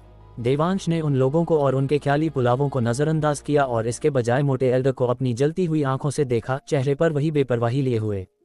भाड़ में जा तू। अभी थोड़ी देर पहले मैं तेरे सामने इसलिए गिड़गिड़ा रहा था क्योंकि मैं मठाधीश से संपर्क नहीं कर पा रहा था। अब जब मठाधीश यहाँ है तो मैं तुझसे घंटा डरूंगा, मोटे एल्डर ने बेहद घमंड और दादागिरी के साथ कहा। देवांश ने उसकी बातों पर हल्का सा सिर हिलाया और धीमे से कहा, तो फिर नरक में जा। बोलने के बाद देवांश का शरीर अचानक गायब हो गया और जब वो दोबारा दिखा तो वो मोटे एल्डर के ठीक सामने था। फिर उसने हाथ बढ़ाया और सीधे मोटे एल्डर की गर्दन पकड़ ली, उसे हवा में ऊपर उठा दिया। मोटे एल्डर ने विरोध करने की कोशिश की, लेकिन चाहे उसने अपनी जादुई कलाओं और दिव्य शक्तियों का कितना भी इस्तेमाल किया, वो अपनी आंतरिक ऊर्जा को नहीं जगा पाया। जैसे कि उसकी ऊर्जा का स्रोत किसी चीज से ब्लॉक हो गया हो, जिससे वो किसी आम इंसान से बेहतर नहीं रह गया था। लेकिन उसे बिल्कुल भी चिंता नहीं थी, क्योंकि उसके पीछे बस एक गज की दूरी पर मठाधीश थे। ए लड़के, अगर तूने आज मेरा बाल भी बांका किया तो मठाधीश तुझे पीस कर रख देंगे, मोटे एल्डर ने घमंड से कहा। वो वक्त बिताना चाहता था ताकि मठाधीश और बाकी लोग उसे बचाने आ सकें। मैंने उनके पोते को मारा है, तुम्हें लगता है वो मुझे वैसे भी छोड़ेंगे? देवांश ने कहा, धीरे धीरे अपने हाथ की पकड़ मजबूत करते हुए, जिससे मोटे एल्डर को धीरे धीरे मौत का खौफ महसूस होने लगा। इस मठाधीश के सामने किसी को नुकसान पहुंचाना, क्या तुम कुछ ज्यादा ही हवा में नहीं उड़ रहे? मठाधीश ने कहा, और फिर एक जोरदार हथेली का वार किया। तुरंत ही गाड़ी काली धुंध उमड़ पड़ी, भूतों और भेड़ियों की तरह रोती बिलखती देवांश की तरफ बढ़ी। प्राणहारी काली धुंध, बलदेव चौधरी ने दबी आवाज में कहा, उनका चेहरा उत्साह से भरा था। अगर पहले की बात होती तो वो बेहद चिंतित होते, लेकिन अब वो बस यही दुआ कर रहे थे कि दिव्य मेघा आश्रम में और ज्यादा प्राणहारी काली धुंध हो। इतनी नजदीक से तुम इससे कैसे बचोगे? बलदेव चौधरी लगभग जोर से हंसने ही वाले थे। जब तक तुम प्राणहारी काली धुंध में उलझे रहोगे, भले ही तुम्हारी साधना आसमान छूती हो, तुम एक आम इंसान की तरह निचोड़ लिए जाओगे। यहाँ तक कि एक महागुरु भी इसका अपवाद नहीं है। हालांकि उनकी बात पूरी भी नहीं हुई थी कि उन्होंने देखा कि देवांश ने एक हथेली मारी और सीधे उस काली धुंध को पीछे धकेल दिया। काली धुंध उतनी ही तेजी से पीछे हटी जैसे किसी ने सांप को छू लिया हो, जिससे हर कोई सन रह गया। मैंने कभी नहीं सुना कि प्राणहारी काली धुंध का कोई काट भी है, क्या तुमने सुना है? वरना इतने सालों से हमारी तंत्र घाटी के साथ जादुई परिवार कब का दिव्य मेघा आश्रम को नेस्तनाबूद कर चुके होते? विहान चौधरी ने अनन्या सिंधिया से पूछा, इस नज़ारे से हैरान होकर। अनन्या सिंधिया ने सिर हिलाया, समझ नहीं आ रहा था कि क्या जवाब दे। चूंकि वे बहुत दूर थे, उनमें से किसी ने भी देवांश की आंखों में बैंगनी चमक नहीं देखी थी, और स्वाभाविक रूप से वे उसकी नील कमल अग्नि का रहस्य नहीं जानते थे। मठाधीश, बचाए मठाधीश! मोटे एल्डर आखिरकार घबराने लगा। देवांश मठाधीश के सामने बस एक गज की दूरी पर खड़ा था। इतनी कम दूरी पर कायदे से कोई भी मठाधीश की नाक के नीचे किसी को नुकसान नहीं पहुंचा सकता था। फिर भी देवांश ने प्राणहारी काली धुंध का कोई खौफ नहीं दिखाया, जिसका मतलब था कि वो अजेय स्थिति में था। मोटे एल्डर घबराए बिना नहीं रह सका। आज अगर भगवान भी नीचे आ जाएं, तो वो भी तुम्हें नहीं बचा पाएंगे, देवांश ने बेपरवाही से कहा। उसकी उंगलियों की ताकत पहले ही मोटे एल्डर की सांस नली में घुसने लगी थी। देवांश, गुरु, मुझसे गलती हो गई। मैं आपके सामने खुद को कभी लकी भाई नहीं कहूंगा। प्लीज मुझे छोड़ दो। मोटे एल्डर गिड़गिड़ाया, उसकी आंखें लाल थीं, हकलाते और हौंफते हुए। लेकिन देवांश ने सिर हिलाया और उसे देखकर हल्का सा मुस्कुराया। बहुत देर हो गई, बदकिस्मती से। इसके साथ ही देवांश ने अपनी उंगलियां कस दी, मोटे एल्डर का गला कुचल दिया और उसे, जो लाश का भेष बनाकर जमीन के अंदर रेंगना पसंद करता था, एक असली लाश में बदल दिया। देवांश ने अपना हाथ छोड़ा, फिर चुटकी बजाई और मोटे एल्डर की लाश तुरंत एक बैंगनी आग के गोले में बदल गई। पल भर में जलकर ऐसी खाक हुई कि राख का एक कण भी नहीं बचा। देवांश ने उनके सामने ऐसे तरीके इसलिए दिखाए ताकि उन्हें पता चल जाए कि उससे, देवांश से पंगा लेने का मतलब है बिना कफन दफन के मरना, यहाँ तक कि राख भी नसीब नहीं होगी। जो मुझे चाहिए चुपचाप मेरे हवाले कर दो, तो शायद मैं तुम्हारी लाश सही सलामत छोड़ने के बारे में सोच सकता हूँ, देवांश ने लापरवाही से कहा। उसकी आवाज़ तेज नहीं थी, लेकिन इतनी दबंग थी कि सभी नौजवानों का खून खौल उठा। अध्याय 588, दिव्य मेघा आश्रम से पंगा लेने की जुर्रत, यही तुम्हारा अंजाम है। क्या तेवर थे! ये वो दिव्य मेघा आश्रम था जिसने तंत्र घाटी के जादुई परिवारों को लगभग मिटा ही दिया था। ये वो हस्ती थी जिसके डर से चौधरी और बख्शी परिवार के एल्डर्स ने गद्दारी करने तक का सोच लिया। फिर भी देवांश ने ठीक उनके सामने उनके एल्डर का गला घोंट दिया। अगर बात सिर्फ इतनी होती तो भी ठीक था, लेकिन उसने मोटे एल्डर की लाश को तब तक जलाया जब तक धूल का एक कण भी नहीं बचा, और फिर दिव्य मेघा आश्रम के हर शख्स को धमकाने की हिम्मत की। खास बात यह है कि यह सिर्फ एक साधारण धमकी नहीं थी, यह था कि अगर वे देवांश की मांगें पूरी करते हैं तो वो बस उनकी लाशों को साबुत छोड़ेगा। अरे भाई, तुम करो या ना करो, मरना तो तय है। क्या तुम्हें यकीन है कि सौदेबाजी करते वक्त यही रवैया अपनाया जाता है? इसके अलावा इन घटनाओं में से कोई भी एक अगर बाहर फैल जाती तो तंत्र घाटी को हिलाने के लिए काफी होती। फिर भी उसने ये सब कर दिखाया। जब उन्हें दिव्य मेघा आश्रम ने मौत के मुहाने पर लाकर खड़ा कर दिया था, तो उन्होंने कितनी बार ऐसे मंजर का सपना नहीं देखा था, जहां एक आदमी ढाल बनकर खड़ा हो और पूरे दिव्य मेघा आश्रम को ऐसा दबाए कि वो सिर न उठा सकें। लेकिन वो सिर्फ सोचने की हिम्मत करते थे, करने की तो बिल्कुल नहीं। अगर उन्हें 100 गुना ज्यादा हिम्मत भी दी जाती तो भी वो जुर्रत नहीं करते। वजह साफ थी, दिव्य मेघा आश्रम के लोग उन्हें मिनटों में मार डालते। इसलिए अगर उनमें से कोई ऐसा करता भी तो लोग यही सोचते कि वो पागल है, जानबूझकर दिखावा कर रहा है, मौत को दावत दे रहा है। फिर भी देवांश ने यह किया और एक ही झटके में कर दिया। सबसे अहम बात यह है कि उसने ये दिव्य मेघा आश्रम के मठाधीश के सामने किया, और करने के बाद भी वो जिंदा और सलामत था। इससे उनका खून कैसे न खौलता। और उन्हें न केवल यह नहीं लगा कि देवांश दिखावा कर रहा है, बल्कि महसूस हुआ कि देवांश को ऐसा ही करना चाहिए और ऐसे ही बोलना चाहिए। साला, ताकत होने का मजा ही कुछ और है। तुम चाहे कुछ भी करो, वो सही लगता है और लोग तुम्हें इज्जत की नज़र से देखते हैं। चौधरी और बख्शी परिवार के नौजवान जलन और ईर्ष्या से मरे जा रहे थे, लेकिन वो देवांश से नफरत नहीं कर पा रहे थे, क्योंकि अब उनकी जिंदगी देवांश के भरोसे ही तो थी। बड़ी बड़ी बातें। तुम्हें क्या लगता है मार्शल आर्ट्स और तंत्र विद्या दोनों साधने से तुम दुनिया पर राज कर लोगे? दिव्य मेघा आश्रम का मठाधीश गुस्से से कांप उठा। देवांश के शब्दों से आग बबूला होकर उसने तुरंत एक ठंडी सांस ली। बाकी जगहों का तो पता नहीं, पर तुम जैसे जानवरों को मारना बहुत आसान है, देवांश ने शांत भाव से कहा, जैसे वो किसी बेहद मामूली बात पर चर्चा कर रहा हो। गुस्ताख, मठाधीश ने हल्का सा चिल्लाया, फिर अपनी आंखें संकरी की और एक विजयी नजर के साथ कहा, क्या तुम जानते हो कि चौधरी और बख्शी परिवार के एल्डर्स एक साथ मिलकर भी मोटे एल्डर और उस पतले एल्डर का कुछ क्यों नहीं बिगाड़ पाए? देवांश को इस सवाल में कोई दिलचस्पी नहीं थी, लेकिन चौधरी और बख्शी परिवार के नौजवान, साथ ही बलदेव चौधरी और भास्कर बख्शी, कान खड़े कर लिए पूरी उत्सुकता और उम्मीद के साथ। यहाँ तक कि अनन्या सिंधिया भी बेसब्री से देख रही थी, जवाब का इंतजार कर रही थी। देवांश जवाब दे नहीं वाला था, लेकिन मठाधीश ने उत्साह से कहा, ऐसा इसलिए है क्योंकि 100 मील के दायरे में फैला ये ताबीज महाव्यूह हमारी ताकत को 10 गुना से ज्यादा बढ़ा सकता है। ऐसा लग रहा था कि उनके साथ एल्डर्स सिर्फ 2 लोगों से निपट रहे थे, लेकिन असलियत में वो 20 दिव्य मेघा एल्डर्स से लड़ रहे थे, इसलिए वो शुरू से ही हारने की स्थिति में थे। ये सुनकर बलदेव चौधरी और भास्कर बख्शी के मुंह लटक गए।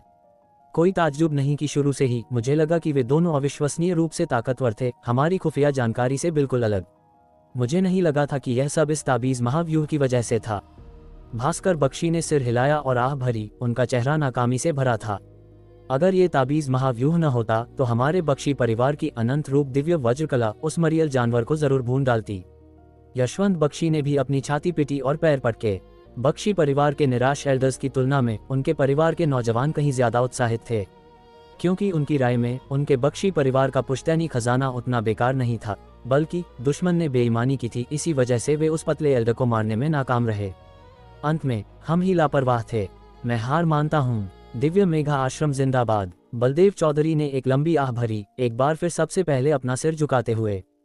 चौधरी परिवार के नौजवानों ने ये सुना और उनका मन किया कि दौड़कर उसका गला घोंट दें। अफसोस कि हालांकि उसके पैर बेकार हो गए थे, लेकिन इससे उसकी उड़न तलवार चलाने की क्षमता पर कोई असर नहीं पड़ा था। अगर उन्होंने आगे बढ़ने की हिम्मत की तो वे निश्चित रूप से उसकी तलवार से मारे जाएंगे।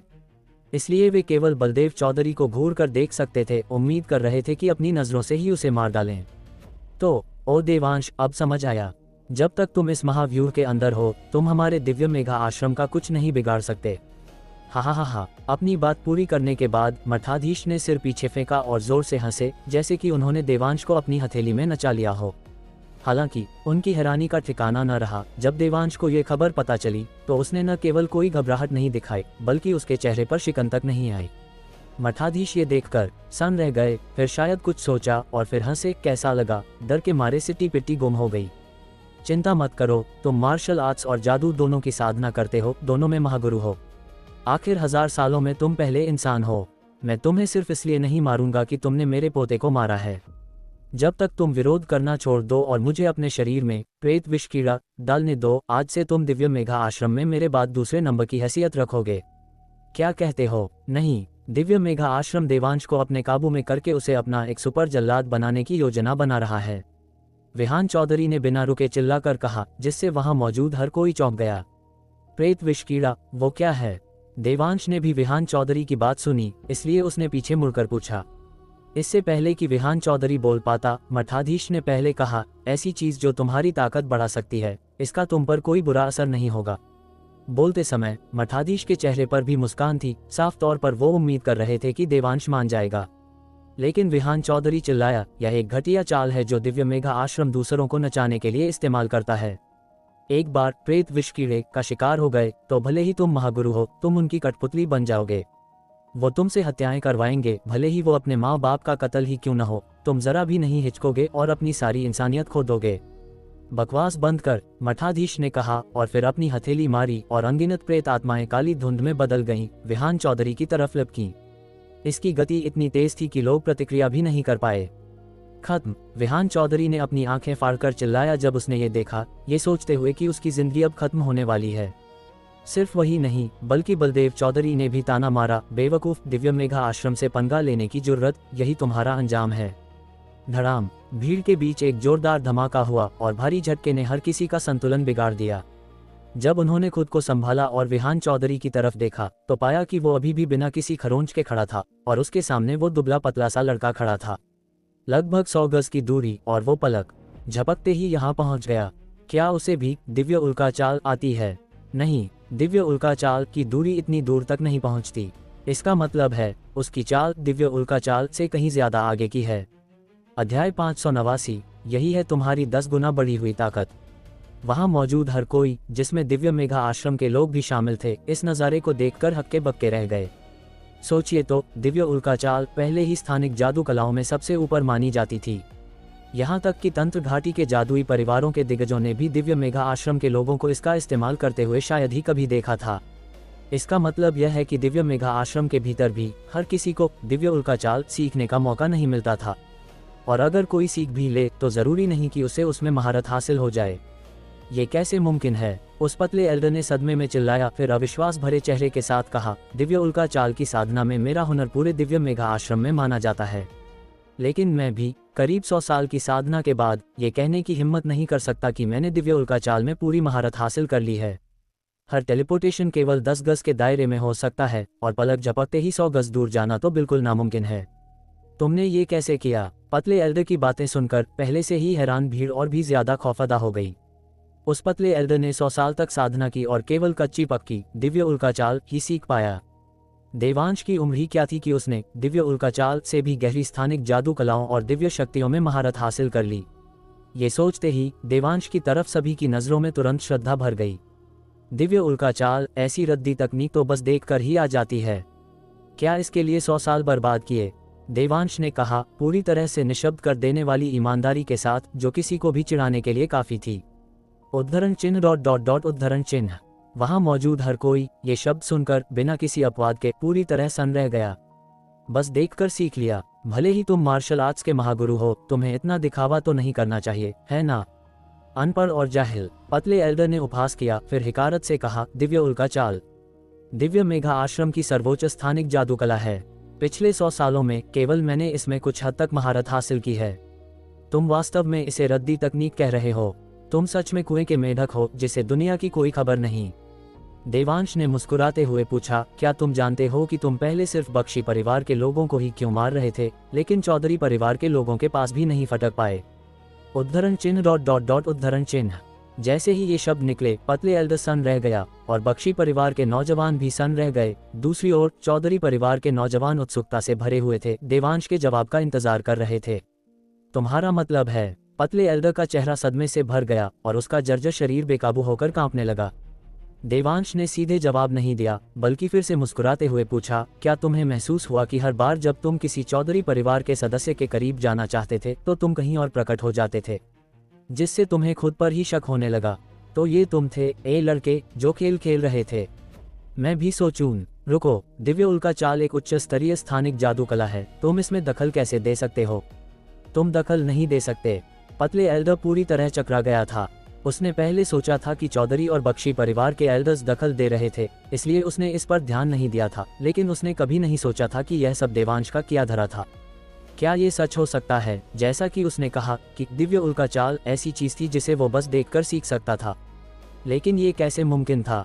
दिव्य मेघा आश्रम की विरासत इतने सालों से चली आ रही है और किसी भी जीनियस ने कभी दिव्य उल्का चाल में महारत हासिल करने का दावा नहीं किया। उस जैसे बाहरी व्यक्ति ने, जिसने उसे केवल कुछ बार मंत्र पढ़ते हुए देखा था, ये कैसे सीख लिया? जैसे ही पतले एल्डर सदमे में था, चौधरी और बख्शी परिवार के नौजवान और अनन्या सिंधिया पूरी तरह से अपना आपा खो बैठे। बख्शी परिवार के लोग गुस्से में थे कि देवांश साफ तौर पर उस पतले एल्डर के गिरने की जगह बदल सकता था, लेकिन इसके बजाय बार बार उसने उस एल्डर को उनके बख्शी परिवार के सदस्यों के पीछे ही पटका, जिससे उनके परिवार को भारी नुकसान हुआ।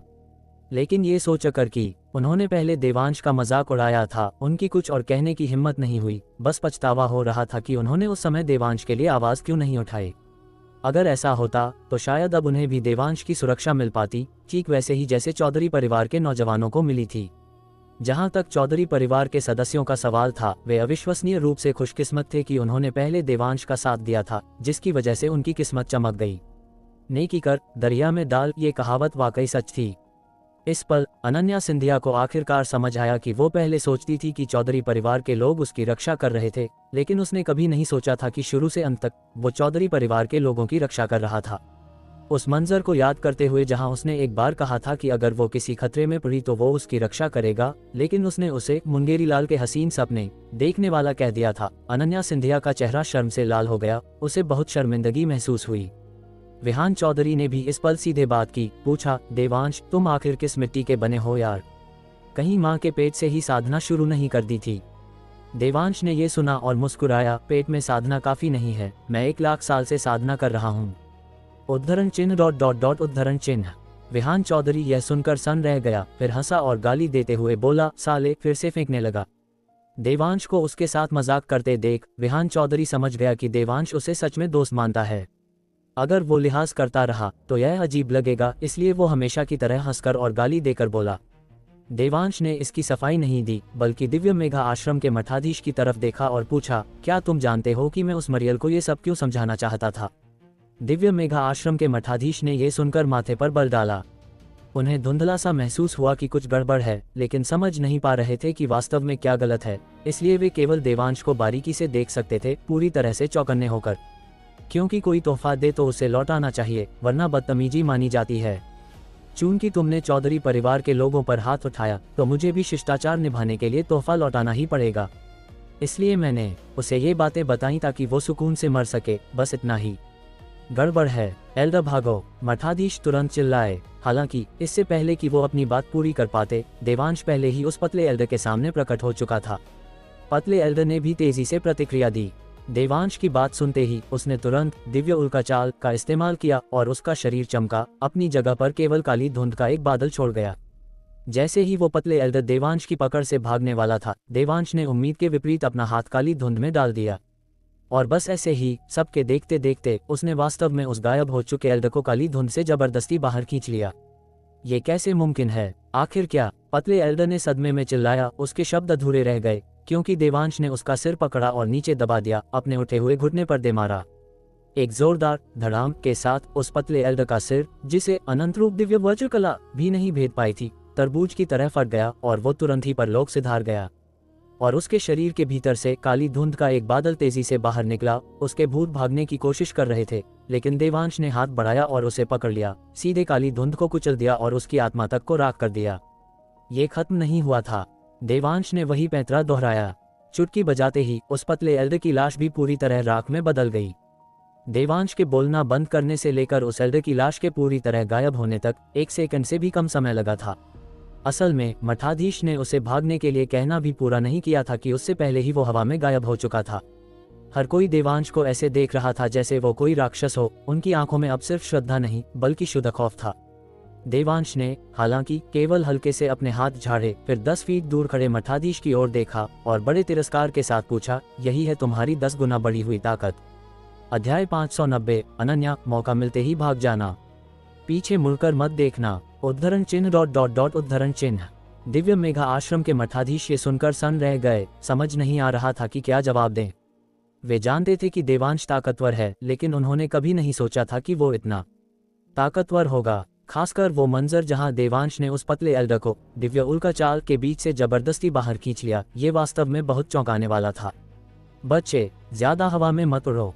उसने अभी अभी चौधरी और बख्शी परिवारों की अनंत रूप दिव्य वज्र कला का सीधा हमला झेला था, इसलिए वो पहले से ही बेहद कमजोर था। तुम्हारे हाथों उसका मरना कोई बड़ी बात नहीं है, मठाधीश ने कहा, अपने हाथ फैलाते हुए, और जारी रखा। लेकिन हम सब यहाँ अपनी पूरी ताकत में हैं, और हमारी ताकत उन 2 कचरा एल्डर्स से कहीं ऊपर है जो मारे गए। क्या तुम्हें यकीन है कि तुम हमसे पंगा लेना चाहते हो? देवांश इस पर हंसे बिना नहीं रह सका। तुम ये पूछते ही कैसे हो? क्या अगर मैं तुमसे पंगा न लूं तो मुझे एक कत्ल करने वाली मशीन बनाने देना चाहिए? उस लड़के की बकवास मत सुनो। प्रेत विष कीड़े कई तरह के होते हैं, वो सबसे घटिया वाले की बात कर रहा है। जो मैं तुम्हें देना चाहता हूँ उसमें तुम्हें बहुत आज़ादी मिलेगी। जब तक तुम हमारे खिलाफ काम नहीं करोगे ये कभी सक्रिय नहीं होगा, और हम तुम्हारी ताकत को और भी बढ़ा सकते हैं। ऐसे फायदे के सौदे से क्या तुम्हें कोई लालच नहीं आ रहा? मठाधीश अभी भी बातों से देवांश को मनाने का सपना देख रहे थे, ये सोचते हुए कि देवांश जवान है और उसे ताकत के लिए एक रहस्यमयी भूख होगी, इसलिए वो थोड़ा पिघल जाएगा।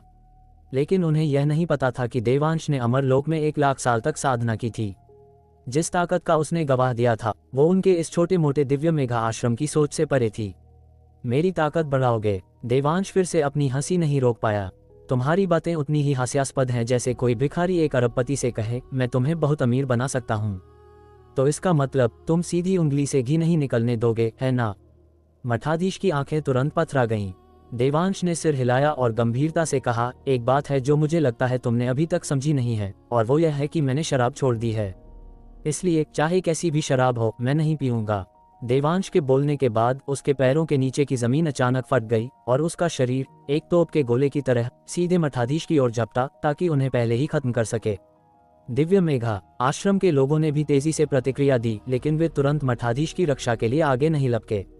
इसके बजाय वे अपनी जगह पर खड़े रहे, एक बहुत ही अजीब मुद्रा के साथ अपनी हथेलियों को आगे बढ़ाया। पल भर में एक पारदर्शी ऊर्जा की दीवार जैसे कोई ठोस चीज हो मठाधीश के सामने प्रकट हुई और उसने मठाधीश से 2 फीट आगे ही देवांश के आते हुए मुक्के को मजबूती से रोक दिया, उसे 1 इंच भी आगे नहीं बढ़ने दिया। बच्चे, अपनी ताकत बर्बाद मत करो। तुमसे निपटने के लिए हमने नरक द्वार आश्रम से एक ताबी सम्राट को विशेष रूप से आमंत्रित किया है। ये व्यूह खास तौर पर तुमसे निपटने के लिए डिजाइन किया गया है। तुम चाहे कितने भी ताकतवर क्यों ना हो, तुम इस वज्र महाव्यूह को नहीं तोड़ पाओगे। मठाधीश दिल खोलकर हंसे, उनका चेहरा अत्यधिक गर्व से भरा था। नरक द्वार आश्रम। देवांश ने अपना मुक्का वापस खींच लिया और भौहें चढ़ाते हुए पूछा, तुम नरक द्वार आश्रम के लोगों को जानते हो? मुझे उम्मीद नहीं थी कि तुमने नरक द्वार आश्रम का नाम सुना होगा, मठाधीश ने कुछ हैरानी से कहा, लेकिन फिर जल्दी से मुस्कुराते हुए पूछा, क्या हुआ? अब डर गए क्या? इससे पहले कि देवांश जवाब दे पाता, मठाधीश फिर से जोर से हंसे। वाकई, जिसने भी नरक द्वार आश्रम का नाम सुना है वो उसकी ताकत और रहस्य से खौफ खाता है। भले ही तुम मार्शल आर्ट्स के महागुरु हो, नरक द्वार आश्रम के सामने तुम शतरंज के मोहरे से ज्यादा कुछ नहीं हो। दूर खड़े चौधरी और बख्शी परिवार के लोग मठाधीश की बातें सुनकर माथे पर बल डालने लगे। साफ था कि वे मठाधीश द्वारा बताए गए नरक द्वार आश्रम के बारे में कुछ नहीं जानते थे। वे सब विहान चौधरी की तरफ देखने लगे, लेकिन जवाब में उसने सिर हिला दिया। हालांकि अनन्या सिंधिया, जो ज्यादा दूर नहीं थी, नरक द्वार आश्रम, ये 3 शब्द सुनने के बाद कांप उठी। मठाधीश ने देवांश को माथे पर बल डालते देखा और शुरू में सोचा कि वो डर गया है, लेकिन फिर उन्होंने देखा कि देवांश के चेहरे के भाव अचानक उत्साहित हो गए। नरक द्वार आश्रम के लोग भी आए हैं। अगर वो शख्स सच में आया था तो उसने सच में जिस चीज को ढूंढने के लिए जमीन आसमान एक कर दिए थे वो उसे बिना किसी मेहनत के मिल गई। मठाधीश इससे कुछ चकरा गए। उन्हें समझ नहीं आया कि देवांश इतना उत्साहित क्यों था, जिससे उन्हें एक अजीब सी बेचैनी महसूस हुई। उन्होंने मन ही मन ये भी सोचा कि क्या उस लड़के का नरक द्वार आश्रम से कोई संबंध है। अगर वाकई ऐसा हुआ तो इस बार उनसे बहुत बड़ी गलती हो गई है। लेकिन फिर उन्हें याद आया कि उस शख्स ने शुरू से अंत तक कोई असामान्यता नहीं दिखाई थी, जिससे पता चलता था कि वो देवांश को नहीं जानता, जिससे उन्हें काफी राहत मिली।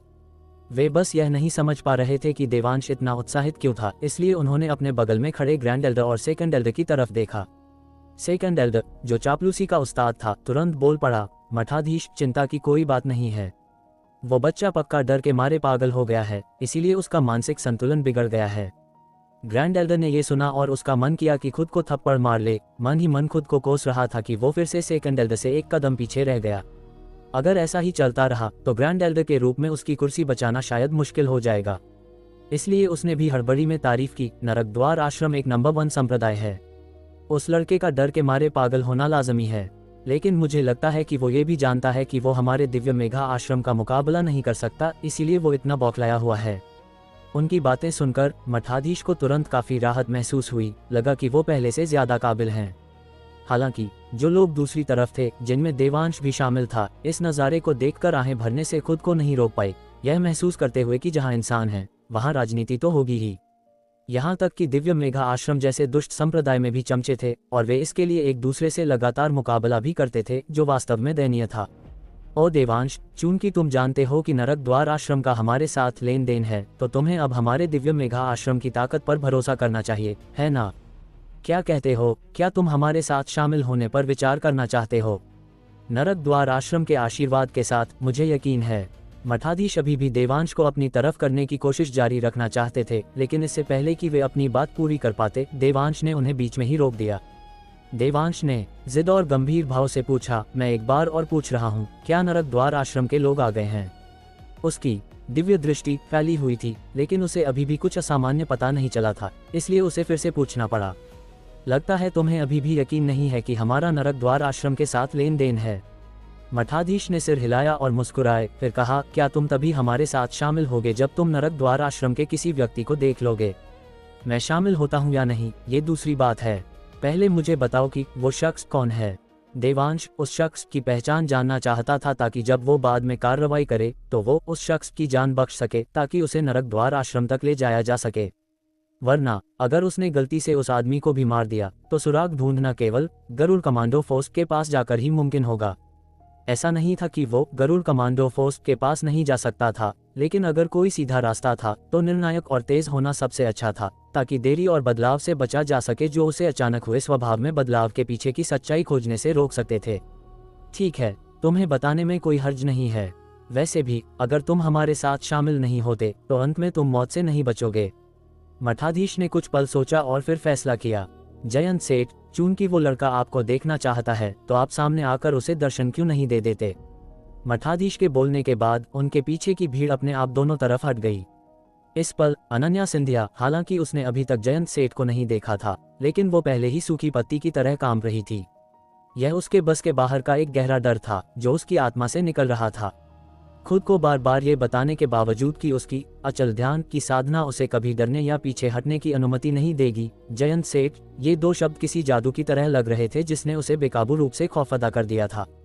जैसे ही वो समझ नहीं पा रही थी कि वो इतनी क्यों डरी हुई है, उसके दिमाग में अचानक एक ठंडी और तीखी आवाज गूंजी, अनन्या, मौका मिलते ही भाग जाना। उस अनोखी आवाज के बोलने के बाद एक ठहराव आया और फिर जोड़ा, वो लड़का उसका मुकाबला नहीं कर पाएगा। बाद में उस लड़के को बुलाना और एक साथ भाग जाना। भागना और पीछे मुड़कर मत देखना।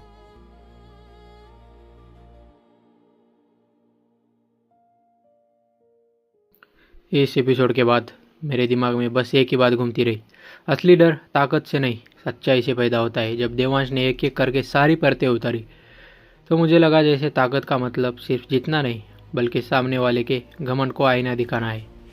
लेकिन सबसे ज़्यादा जो चुभा वो था अनन्या का डर।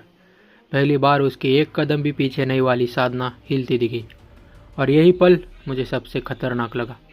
मुझे लगता है जयंत सेठ का आना सिर्फ एक नया विलन नहीं बल्कि देवांश की अब तक की सबसे बड़ी परीक्षा है। ऐसी परीक्षा जहां जीत से ज़्यादा कीमत किसे बचाना है ये तय करेगा। अब आप बताइए, क्या देवांश सच में अनन्या को बचाने के लिए पीछे रहेगा या यह पहली बार होगा जब उसे किसी को भाग जाने देना पड़ेगा?